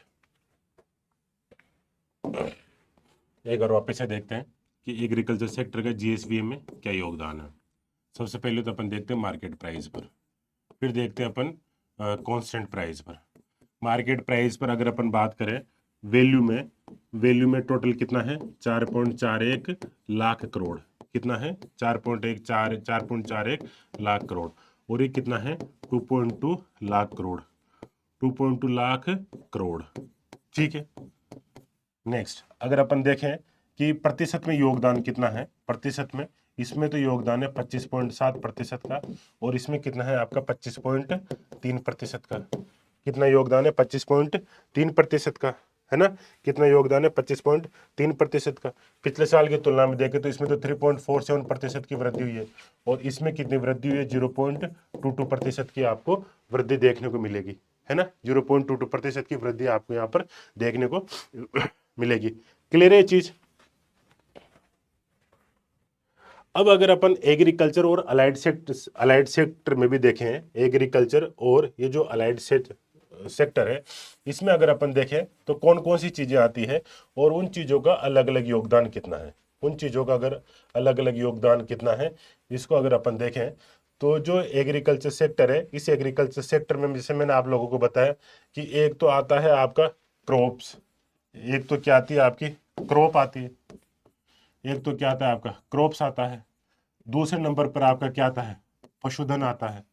या फिर अगर आप देखेंगे तो पशुधन, अभी जैसे कि आगे लिखा लिखा हुआ भी है, मैं आप लोगों को बताऊंगा। फर्स्ट नंबर पे जो योगदान है वो किसका है? फर्स्ट नंबर पे योगदान है पशुधन का। फर्स्ट नंबर पे योगदान है वो किसका है? पशुधन का है। ठीक है ना? फर्स्ट नंबर पे किसका योगदान है? पशुधन का, लगभग 43% के आसपास है। और जो एग्रीकल्चर सेक्टर, जो क्रॉप्स है, क्रॉप यानी कि फसल है, फसल का तो लगभग 40% के आसपास ही है। दूसरे नंबर पे क्या आता है? दूसरे नंबर पे आता है फसल। दूसरे नंबर पे क्या आता है? फसल आता है। इसके अलावा तीसरे नंबर पर क्या आता है? वानिकी। वानिकी को क्या बोला जाता है? फॉरेस्ट्री बोला जाता है। और चौथे नंबर पर क्या आता है आपका? मत्स्य। चौथे नंबर पर क्या आता है? मत्स्य आता है। चौथे नंबर पे क्या आता है आपका? मत्स्य आता है। पशुधन का तो है लगभग कितना? 49.4%। कितना योगदान है? 49.4%। और फसल का कितना है? 43.6%। फसल का कितना है? 43.6% है। और वानिकी का कितना है? 7.57% है। और इसका है 0.57%। जो अपन ने ये देखा था जीएसवी है एग्रीकल्चर का, करंट मार्केट प्राइस पे वो कितना है? 25.7 है। तो अगर आप इसको 100 मान लेते हो, इसको अगर आप 100 मान लेते हो, तो कृषि और संबंध गतिविधियों में अलग अलग जो भी क्षेत्र है, पशुधन हो गया, चाहे फसल हो गया, चाहे वानिकी हो गया, चाहे मत्स्य हो गया, इनका योगदान इतना है। पशुधन का तो 49.4% है, फसल का 43.6% है, और वानिकी का 7.5% है, और मत्स्य का कितना है आपका? मत्स्य का आपका 0.54%। कितना है? 0.54% है। अब अगर पशुधन में भी बात करें, पशुधन में जो सबसे ज्यादा कंट्रीब्यूशन किसका है? वो है आपका मिल्क का। सबसे ज्यादा कंट्रीब्यूशन किसका है? मिल्क का है, लगभग 79%। लगभग कितना है? 79%। दूसरे नंबर पर आता है आपका ऊन। ऊन का मतलब होता है वूल, लेकिन इकोनॉमिक सर्वे में इस बार लिखा हुआ है, इसको अदर्स में कर रखा है। किस में कर रखा है? इसको अदर्स में कर रखा है। और ये लगभग योगदान कितना है आपका? 12% है। योगदान लगभग कितना है? 12% है। थर्ड नंबर पे आता है आपका मीट। मीट, और मीट में ही आपका पोल्ट्री प्रोडक्ट भी शामिल है ना? जो मुर्गी वगैरह का होता है वो भी इसी में शामिल है। और वो लगभग कितना है आपका? 7.5% है। वो लगभग कितना है आपका? 7.5% है। और लास्ट में आता है आपका एग। लास्ट में क्या आता है? एग, ये कितना है, लगभग 0.7% है, लगभग कितना है, 0.7% है। तो पशुधन का जीएसवी में जो योगदान है कृषि क्षेत्र के जीएसवी में, वो लगभग कितना है, 49.4, फसल का है 43.6, वानिकी का 7.5% है, और मत्स्य का 0.54% है। अपन एग्रीकल्चर सेक्टर को जब पढ़ते हैं तो ऐसा लगता होगा कि यार फसल का योगदान ज़्यादा होगा, लेकिन आप देखेंगे यहाँ पर पशुधन का योगदान ज़्यादा है। किसका योगदान ज़्यादा है, पशुधन का योगदान ज़्यादा है ना। तो इससे आपको ये समझ में आना चाहिए कि अगर एग्रीकल्चर सेक्टर को ट्रांसफॉर्म करना है तो जो पशुधन है इसका हमें क्या करना पड़ेगा, इसका हमें विकास करना पड़ेगा। अगर फसल की बात करें तो आपको पता होगा कि फसल में हमारे यहाँ पर मुख्यतः 2 सीजन होते हैं, एक तो रबी क्रॉप सीजन होता है और एक खरीफ क्रॉप सीजन होता है। अगर रबी और खरीफ की तुलना करें तो सबसे ज़्यादा प्रोडक्शन रबी की वजह से होता है, खरीफ की वजह से होता है। ज़्यादा जो प्रोडक्शन है वो किसकी वजह से होता है, रबी की वजह से होता है। रबी की फसलों में क्या क्या आता है, जैसे अभी प्रीडोमिनेंटली जो क्रॉप्स है उसके अंतर्गत जैसे आपका गेहूँ हो गया, सरसों हो गया, राई हो गया, चना हो गया, ये सब आता है। और खरीफ की फसलों में क्या क्या आता है आपका, जैसे बाजरा हो गया, मूंगफली हो गया, मूंग हो गया, ठीक है। तो इनमें अगर देखें कि पिछले साल की तुलना में क्या कुछ प्रोग्रेस रही है, पिछले साल की तुलना में क्या कुछ प्रोग्रेस रही है, तो जो फसल वाला क्षेत्र है ये लगातार गिरता जा रहा है, ये लगातार गिरता जा रहा है। यानी कि जीएसवीएम इसका जो योगदान है उसमें -5% की क्या हुई है, ग्रोथ, यानी कि 5% ये क्या हुआ, कम हुआ है। जबकि पशुधन है ये लगातार बढ़ता जा रहा है, ये कितना बढ़ गया, 5.2% बढ़ गया। कितना बढ़ गया, 5.2% बढ़ गया। और जो वानिकी है वो तो बढ़ गया 2.67%। कितना बढ़ गया, 2.67%। और जो मत्स्य है वो कितना बढ़ा है, 0.87%, है ना।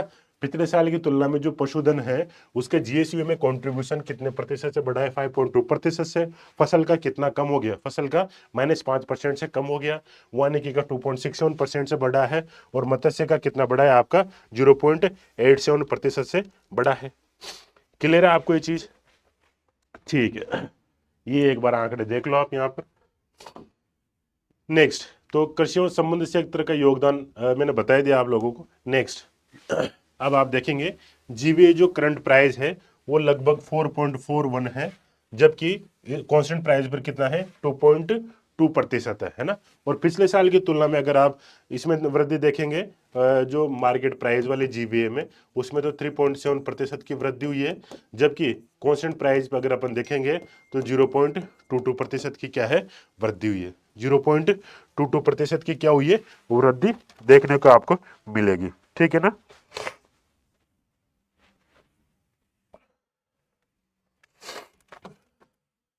नेक्स्ट, ये देखिए जो जीवीए है करंट मार्केट प्राइस पर कितना है, 4.41 लाख करोड़ है। इसमें सबसे ज्यादा योगदान किसका है, लाइव स्टॉक का है, 49.3%। क्रॉप्स का 42.6% है। फॉरेस्ट्री और लॉगिंग का 7.5% है। और फिशिंग का कितना है, 0.54% है।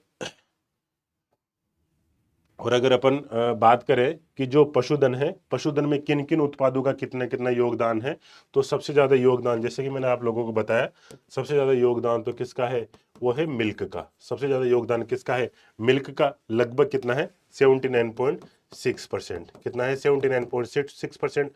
सेकंड नंबर पे अदर्स आता है। थर्ड नंबर पे आता है कि मीट एंड पोल्ट्री प्रोडक्ट। और फोर्थ नंबर पे क्या आता है आपका, एग। एग तो आता है 0.67% पर। ये आता है लगभग आपका 7.5% पर।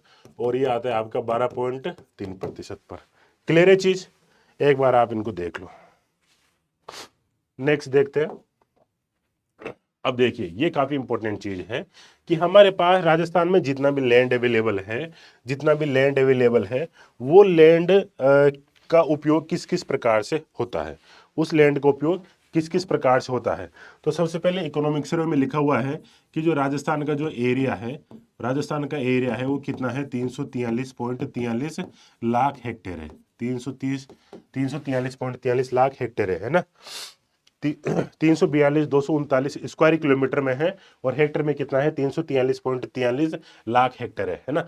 अब इस एरिया को अगर आप 100 मानते हो, इस एरिया को अगर आप 100% मानते हो तो इसमें अलग अलग जो क्षेत्र है उनका कितना योगदान है ना। जो नहीं, अलग अलग क्षेत्र नहीं, मतलब जो ये जो एरिया है वो किस किस प्रकार से यूज हो रहा है, ये जो एरिया है आपका किस किस प्रकार से यूज हो रहा है। ठीक है, तो देखिए सबसे ज्यादा जो योगदान है वो तो, जो सबसे ज्यादा क्षेत्र है वो तो आपका किस चीज में यूज होता है, वो है फसल में।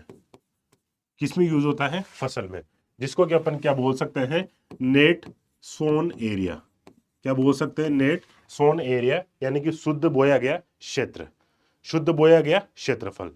दूसरे नंबर पर आपका आता है, दूसरे नंबर पर आपका क्या आता है? बंजर। दूसरे नंबर पर कौन सा आता है आपका? बंजर आता है। दूसरे नंबर पर कौन सा आता है? बंजर, जिसको कि अपन क्या बोलते हैं? बैरन बोलते हैं। दूसरे नंबर पर आपका क्या आता है? बंजर आता है, जिसको कि अपन क्या बोलते हैं? बैरन बोलते हैं। और इसका योगदान कितना है, यानी कि ये कितने प्रतिशत क्षेत्र है कृषि का? 10%। बंजर का मतलब होता है कि ये कृषि योग्य बंजर है। कौन सा बंजर है ये?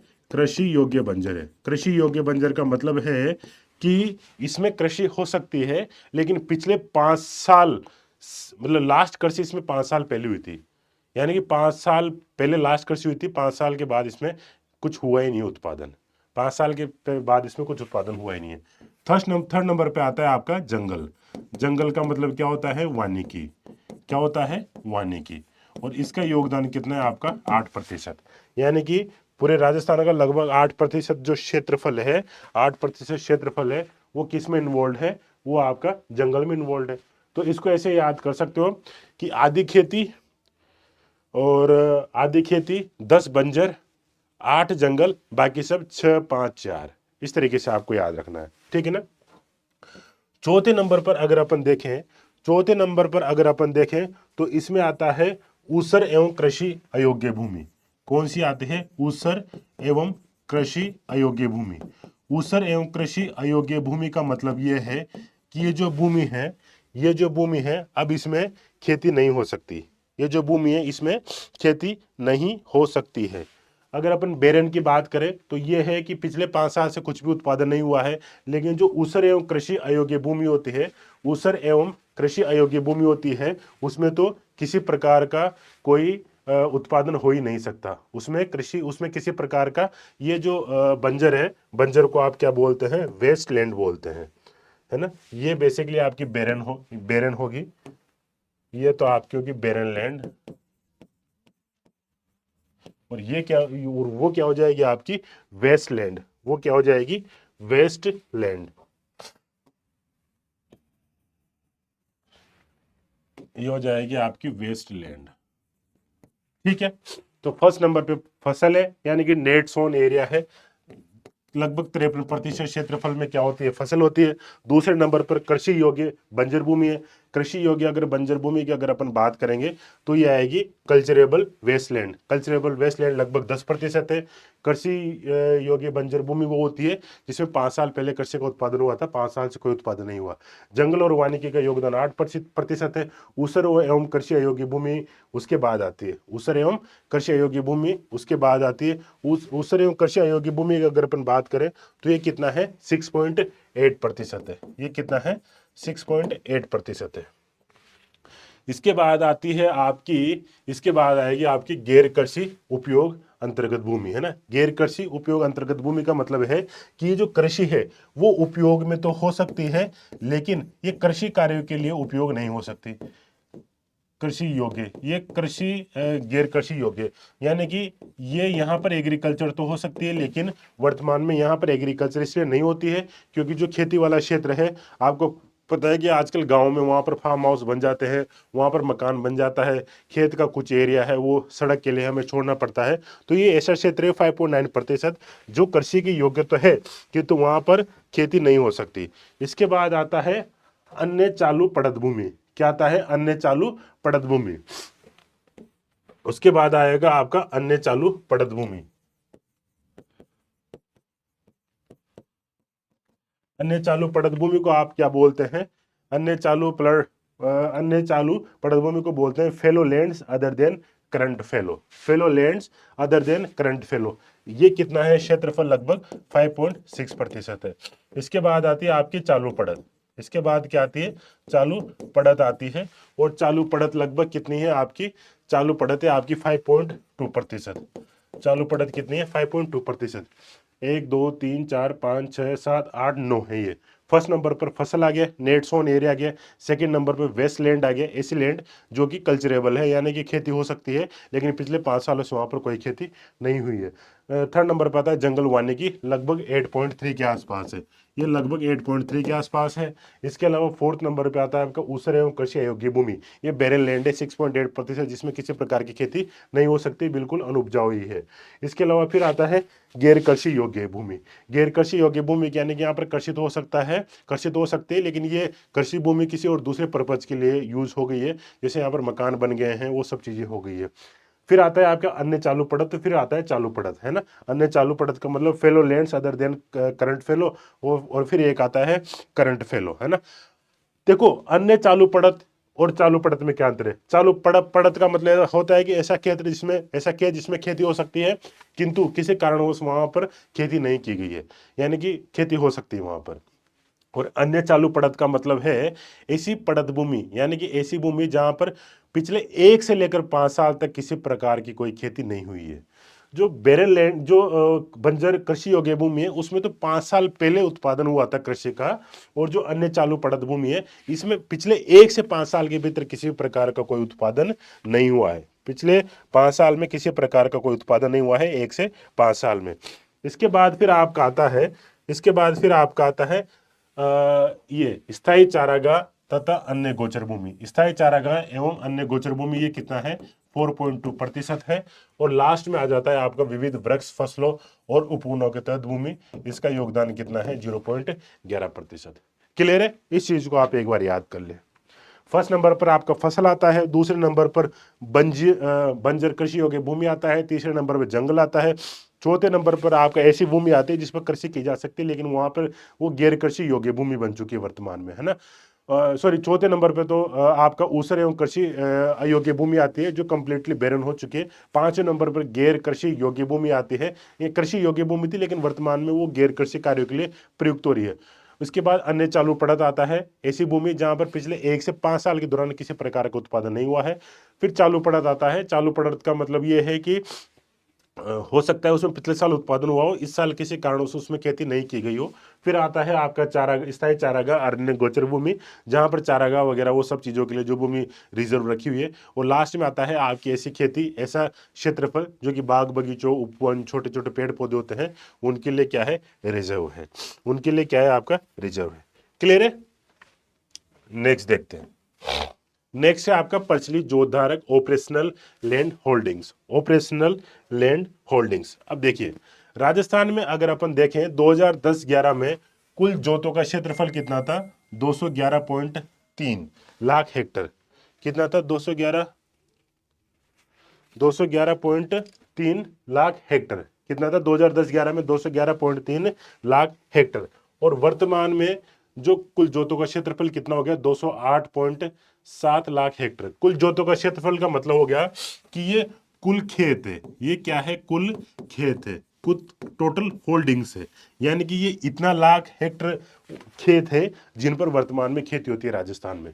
तो 2010-11 में तो बात करें तो 211.3 था, और वर्तमान में कितना बचा है? 208.7। इसका मतलब ये हुआ, ये है कि जो खेत है वो उनका क्षेत्रफल लगातार कम होता जा रहा है। क्या कारण है कम होने के? बहुत सारी जगह जो एग्रीकल्चर भूमि है वो कमर्शियल भूमि में कन्वर्ट हो चुकी है। वहां पर हो सकता है कि प्लॉटिंग वगैरह हो गई हो, दूसरे इंडस्ट्रियल एरिया वगैरह डेवलप हो गए हो। इसलिए जो एग्रीकल्चर का जो एरिया है, जो खेतों का क्षेत्रफल है, उसमें लगातार आपको कमी देखने को मिलेगी। और ये कमी कितने की हुई है? ये हुई है 1.24% की कमी।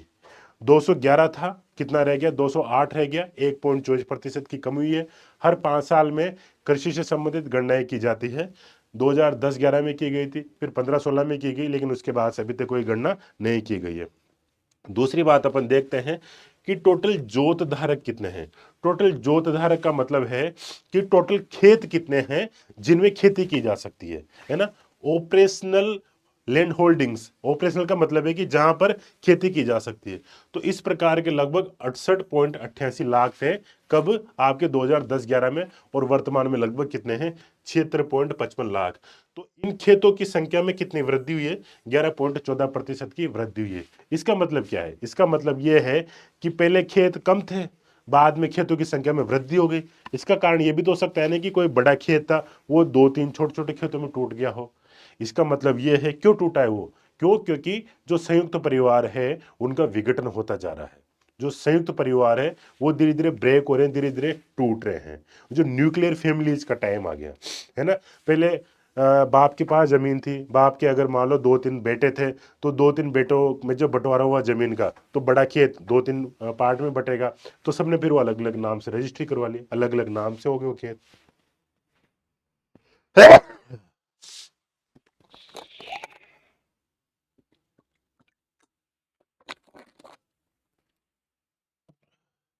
ठीक है।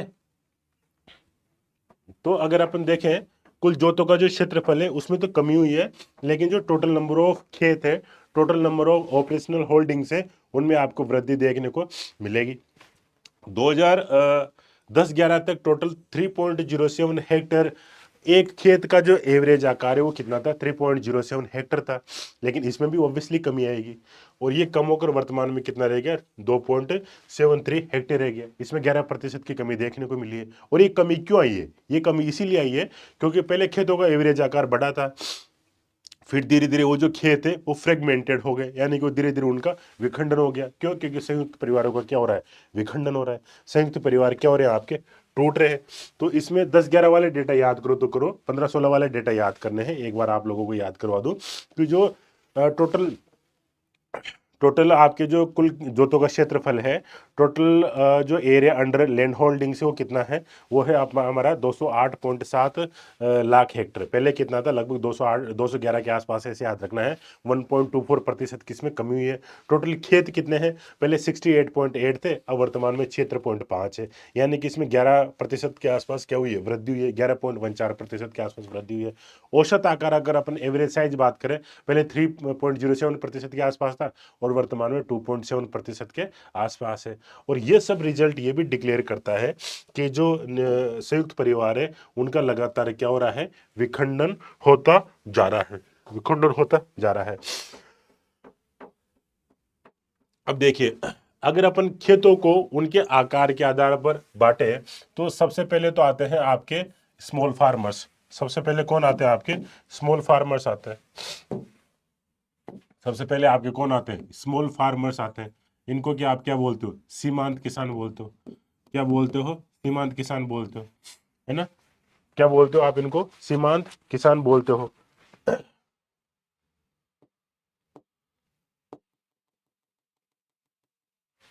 सबसे पहले तो आपका कौन आता है, सीमांत आता है। सीमांत को आप क्या बोलते हो, मार्जिनलाइज्ड फार्मर बोलते हो। दूसरे नंबर पर आता है आपका लघु। लघु को क्या बोलते हैं, स्मॉल बोलते हैं। फिर आता है आपका अर्ध मध्यम। अर्ध मध्यम टाइप के किसान आते हैं। अर्ध मध्यम का मतलब होता है सेमी मीडियम, सेमी मीडियम। इसके बाद में क्या आते हैं, मध्यम आकार। मध्यम आकार का मतलब क्या है, मीडियम। और फिर आता है बड़े आकार। बड़े आकार। जो टोटल खेतों का क्षेत्रफल है, टोटल खेतों का क्षेत्रफल है, टोटल लैंड होल्डिंग्स है, उनमें अलग अलग प्रकार के खेतों का शेर, अलग अलग प्रकार के खेतों का क्या देख रहे हैं अपन, रेशो देख रहे हैं, है ना। सीमांत जो खेत होते हैं ऐसे होते हैं जिनका जो क्षेत्रफल है, जिनका जो एरिया है वो लेस देन 1 हेक्टर होता है। लघु यानी कि स्मॉल जो खेत होते हैं, इनका एरिया लगभग 1 से 2 हेक्टर होता है। ठीक है। जो अर्ध मध्यम होते हैं इनका एरिया लगभग 2 से 4 हेक्टर होता है। और जो मध्यम होते हैं इनका एरिया लगभग 4 से 10 हेक्टर होता है। और जो बड़े आकार वाले होते हैं इनका एरिया लगभग कितना होता है, ग्रेटर देन 10 हेक्टर होता है।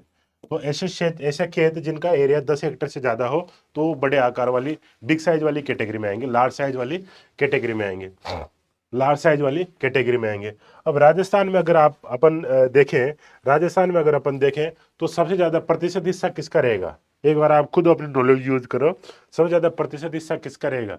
सबसे ज्यादा यूं रहेगा, सीमांत का रहेगा, फिर लघु का रहेगा, फिर अर्ध मध्यम का रहेगा, फिर मध्यम का रहेगा, फिर बड़े आकार का रहेगा। क्योंकि बड़े खेत बचे ही नहीं है, ये तो बचे ही नहीं है, इनमें तो लगातार कमी होती जा रही है और इनमें लगातार वृद्धि आपको देखने को मिलेगी। जैसे इनका जो प्रतिशत है टोटल कितना है? 40%। यानी कि राजस्थान में जितने भी खेत है उन सब खेतों में से जो 40% जो खेत है वो 40% खेत तो सीमांत कैटेगरी वाले हैं, है ना। इसके बाद आते हैं आपके 22% खेत, लगभग 22% खेत। ये 22 नहीं है, एक्चुअल में 21.9 है, अपन इसको 22 लिख लेते हैं ना। लगभग 22% खेत है, तो 22% खेत 1 से 2 हेक्टेयर की साइज वाले हैं। इसके बाद आते हैं आपके लगभग 18% जो खेत है वो सेमी मीडियम कैटेगरी वाले हैं। लगभग 15% खेत है आपके वो मीडियम कैटेगरी वाले हैं। और मात्र 5% आपके जो खेत है पूरे राजस्थान के वो बड़ी साइज वाले हैं। वो क्या है? लार्ज साइज वाले, लार्ज साइज वाले, लार्ज साइज वाले हैं। अगर आप पिछले साल की तुलना में देखो या फिर जो 2010-11 की तुलना में देखो तो इसकी संख्या में लगातार बढ़ोतरी हो रही होगी, इसकी संख्या में भी लगातार बढ़ोतरी देखने को मिलेगी, इसकी संख्या में भी लगातार बढ़ोतरी देखने को मिलेगी, इसकी संख्या में भी लगातार बढ़ोतरी देखने को मिलेगी और इसकी संख्या में आपको लगातार कमी देखने को मिलेगी, इसकी संख्या में लगातार कमी देखने को मिलेगी। क्लियर है चीज? इसकी संख्या में लगातार कमी देखने को मिलेगी। तो आने वाले समय में ऐसा है, राजस्थान की यही तो समस्या है। अब राजस्थान में आप देखोगे तो लगभग 40, 50, 60 और 70, 40, 50, 60, 70, 80, लगभग राजस्थान में जो 80% किसान हैं उनके पास 2 से 4 हेक्टर दो से चार हेक्टर के आसपास जमीन है। इसीलिए तो किसानों की स्थिति बहुत कमजोर है राजस्थान में। राजस्थान में लगभग 80% किसान ऐसे हैं जो कि सीमांत, लघु और अर्ध मध्यम की कैटेगरी में आते हैं और जिनके पास मात्र 2 से 4 हेक्टर की जमीन है। तो इसकी वजह से क्या होता है, इतने छोटे खेत में जब वो खेती करते हैं तो इनपुट लागत ही बहुत ज्यादा आ जाती है। खेत से उनको ट्रैक्टर भी चलाना पड़ेगा, सिंचाई भी करवाना पड़ेगा, ये सब चीज़ें उनको करनी पड़ेगी। बिजली का खर्च आ जाता है, तेल का खर्च आ जाता है, बीजों का खर्च आ जाता है। फिर भी उनको उनकी फसल का सही मूल्य नहीं मिल पाता। बहुत सी बार क्या होता है कि जो बेमौसम बारिश आ जाती है, कीट लग जाते हैं, इसकी वजह से भी क्या होता है, उनको नुकसान हो जाता है। इसलिए राजस्थान जैसे राज्य में जो एग्रीकल्चर है उसमें बहुत सारी समस्याएं हैं और अगर इसमें आपको परिवर्तन करना है तो इसमें बहुत सारे आपको बदलाव करने की आवश्यकता है। इस एग्रीकल्चर सेक्टर को ट्रांसफॉर्म करना है तो इसमें बहुत सारे परिवर्तन करने की आवश्यकता है। ठीक है ना।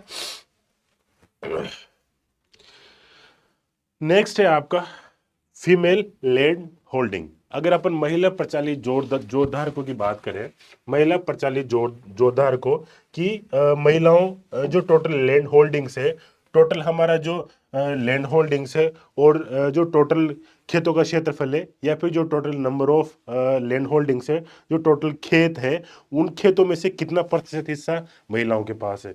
अगर आप 2010-11 की बात करेंगे तो 2010-11 में मात्र 343.43 लाख हेक्टर आपकी वो थी, मतलब जो टोटल खेत थे आपके, जो टोटल खेत थे उन खेतों में से जो टोटल आपका 76.5 लाख हेक्टर की जो जमीन थी, उस जमीन में से मात्र 13.33 लाख हेक्टर जो जमीन है वो किसके नाम पे थी? महिलाओं के नाम पे थी। लेकिन अब इसमें 2015-16 में वृद्धि देखने को मिली और वर्तमान में कितनी है? 16.55 लाख हेक्टर है। इसमें अगर आप ग्रोथ देखोगे, तो 24.44% की आपको क्या देखने को मिलेगी? ग्रोथ देखने को मिलेगी। 44.44% की ग्रोथ देखने को मिलेगी कि 2010-11 में लगभग 13.3 जो लाख हेक्टर है यही क्षेत्रफल महिलाओं के पास था। लेकिन वर्तमान में ये कितना हो गया? 16.5% हो गया और इसमें लगभग कितने प्रतिशत की वृद्धि है? 24.4% की वृद्धि है। अगर अपन 2010-11 से कंपैरिजन करें तो 2010-11 में महिला जो जोतधारक थे उनकी जो संख्या, यानी कि महिला किसानों की संख्या कितनी थी? लगभग महिला किसानों की संख्या थी लगभग 5.5 लाख। लगभग कितनी थी, 5.5 लाख थी। और वर्तमान में ये बढ़कर कितनी हो गई है, वर्तमान में 2015-16 में ये बढ़कर कितनी हो गई है, लगभग 7.5 लाख हो गई है। लगभग कितनी हो गई है, 7.75 लाख हो गई है। लगभग कितनी हो गई है, 7.75 लाख हो गई है। ठीक है ना। इसका मतलब इसमें जो वृद्धि है, इसमें कितनी वृद्धि हुई है, इसमें 41.94% की वृद्धि हुई है। 41.94% की वृद्धि हुई है। क्लियर है चीज। यानी कि महिलाओं की जो नाम है वो खेती बढ़ती जा रही है और महिला किसानों की संख्या भी क्या है, लगातार बढ़ती जा रही है। ठीक है ना। क्लियर है चीज। नेक्स्ट देखते हैं। नेक्स्ट है प्रमुख फसलों के उत्पादन में अन्य राज्यों के साथ में तुलनात्मक स्थिति। अब यानी कि हमारा टॉपिक कौन सा शुरू हो गया है, उत्पादन और उत्पादकता वाला, उत्पादन प्लस उत्पादकता वाला। अब अगर राजस्थान में देखें तो राजस्थान में देखें तो 3 प्रकार की फसलों का उत्पादन किया जाता है। राजस्थान में 3 फसलों के मौसम है। 3 फसलों के क्या है यहाँ पर मौसम है। एक तो होती है आपकी जायद, एक तो कौन सी होती है, जायद फसलें। जायद फसलें यानी कि जो खीरा ककड़ी खरबूजा तरबूज वाली जो मौसम होता है ना, जिनकी बुआई मार्च में हो जाती है और जून जुलाई के आसपास उनको काट लिया जाता है। दूसरे नंबर पर आती है आपकी खरीफ की फसलें और तीसरे नंबर पर आपकी क्या आती है, रबी की फसलें। तीसरे नंबर पर क्या आती है आपकी, रबी की फसलें, है ना। रबी की फसलों में जैसे क्या हो गया आपका, गेहूं हो गया, जौ हो गया, सरसों हो गया, है ना, चना हो गया। और अगर अपन खरीफ की फसलों की बात करें तो बाजरा हो गया आपका, बाजरा के साथ साथ आपका क्या हो गया, मक्का हो गया। बाजरा के साथ आपका क्या हो गया, मक्का हो गया।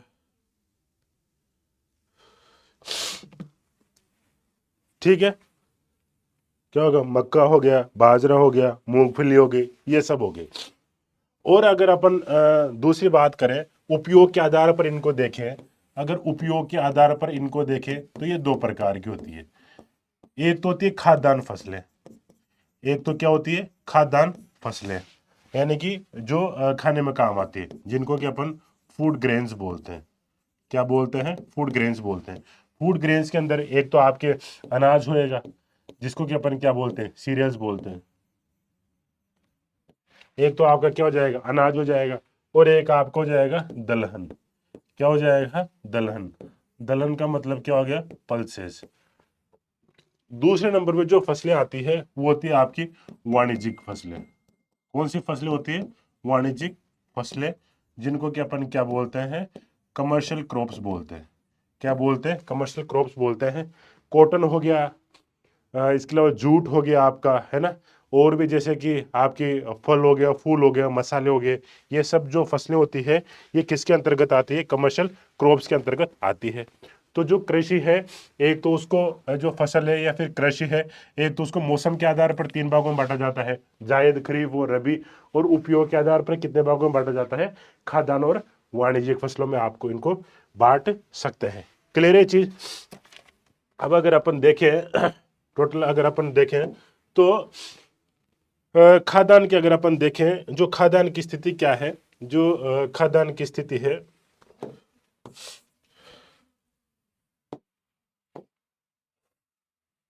खाद्यान्न की स्थिति अगर राजस्थान में देखें तो अपन ने जो इंडिकेटर्स ऑफ इकोनॉमिक ग्रोथ था वहां पर देखा था कि इस बार कितना लाख मेट्रिक टन उत्पादन होगा। उत्पादन रहने का अनुमान है लगभग 283 लाख मेट्रिक टन। कितना है, 283 लाख मेट्रिक टन। इसको एक बार सेपरेट देख लेते हैं। जो खाद्यान्न फसलों की बात करें तो खाद्यान्न फसलों का जो उत्पादन है इस बार 283 point something 283.9 lakh metric ton होने का उत्पादन है। और अपन ने ये भी देखा था कि इसमें लगभग 25.64 लाख मेट्रिक टन की गिरावट है। लगभग 8.28 के आसपास किसमें क्या है, गिरावट है। 8.28% के आसपास की क्या है, इसमें गिरावट है। क्योंकि पिछले साल अगर अपन 2024-25 की बात करें, 2024-25 की बात करें तो ये कितना था, 309 लाख मेट्रिक टन के आसपास था। क्लियर है, ये कितना था, 309 लाख मेट्रिक टन के आसपास था। अब जो खाद्यान्न फसलें हैं, इन खाद्यान्न फसलों में 2 प्रकार की फसलें आएगी। एक तो आपका आएगा अनाज। अनाज को अपन क्या बोलते हैं, सीरियल्स बोलते हैं। अनाज को क्या बोलते हैं, सीरियल्स बोलते हैं।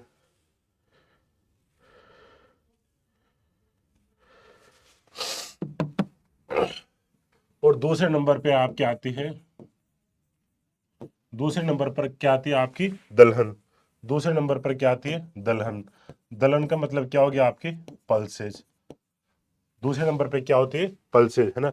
अनाज की बात करें तो टोटल जो 283.9 लाख मीट्रिक टन था, इसमें 200 इसमें टोटल आपका 236 लाख मीट्रिक टन का तो अनाज उत्पादन हुआ। 236 लाख मीट्रिक टन का तो अनाज उत्पादन हुआ और लगभग 47 लाख मीट्रिक टन का आपका क्या हुआ दलहन का उत्पादन हुआ। अगर इनमें भी अगर अपन देखें तो ये रबी होता है और एक का उत्पादन होता है आपका खरीफ में।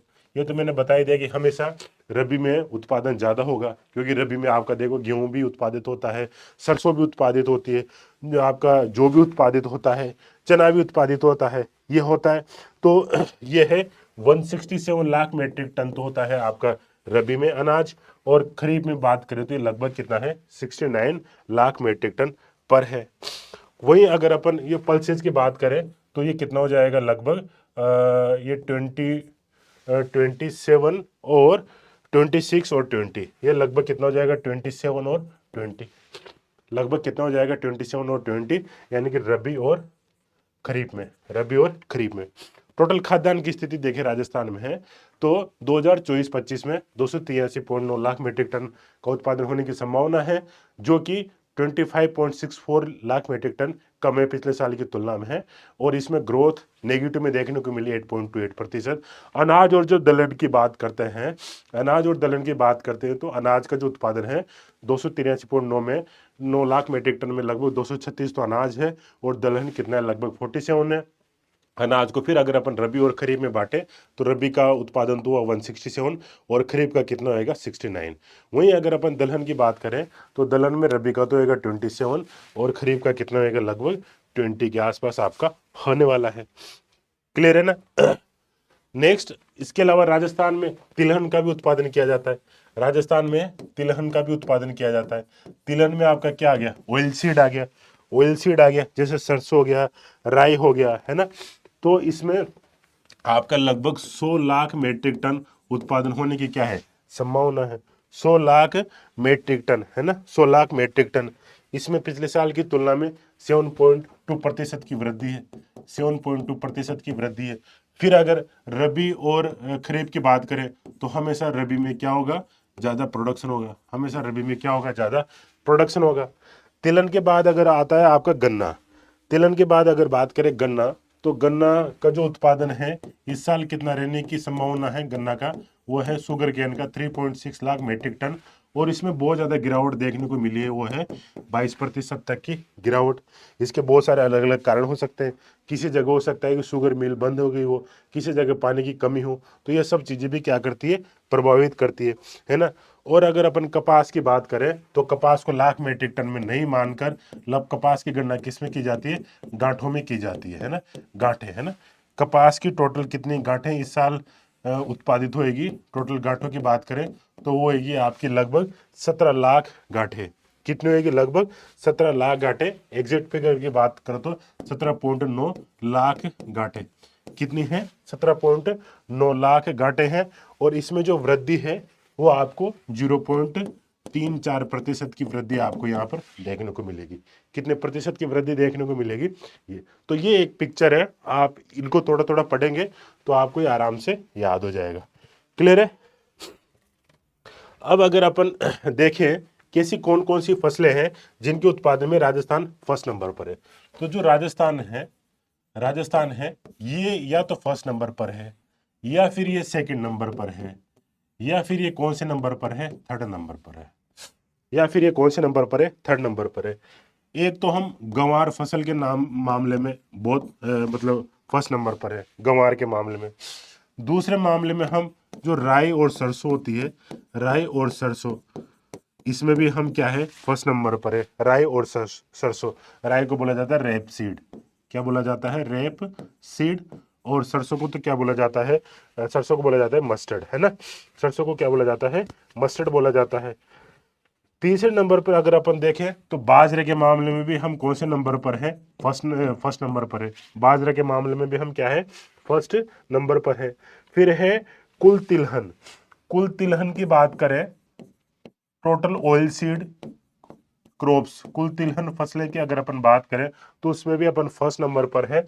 और जो मोटा अनाज है, जो मोटा अनाज है इसके उत्पादन में भी अपन क्या है, फर्स्ट नंबर पर है। ठीक है ना।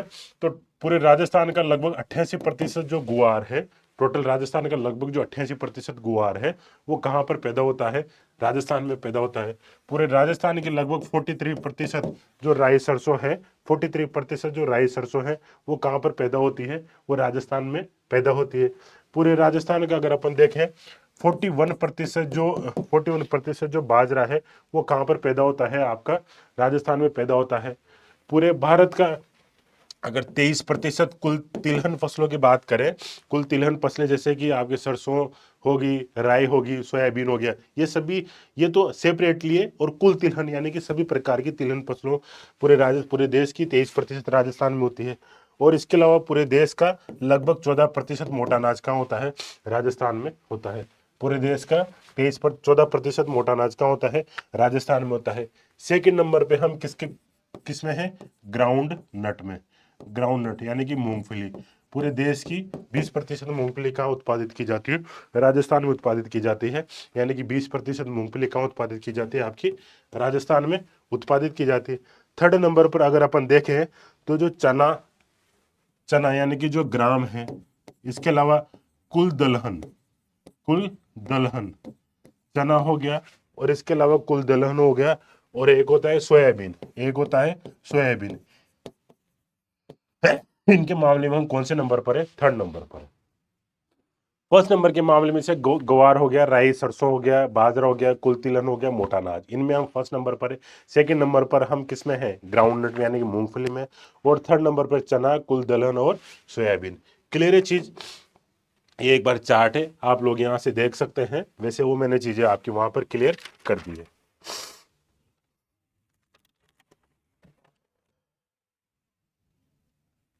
क्लियर है चीज।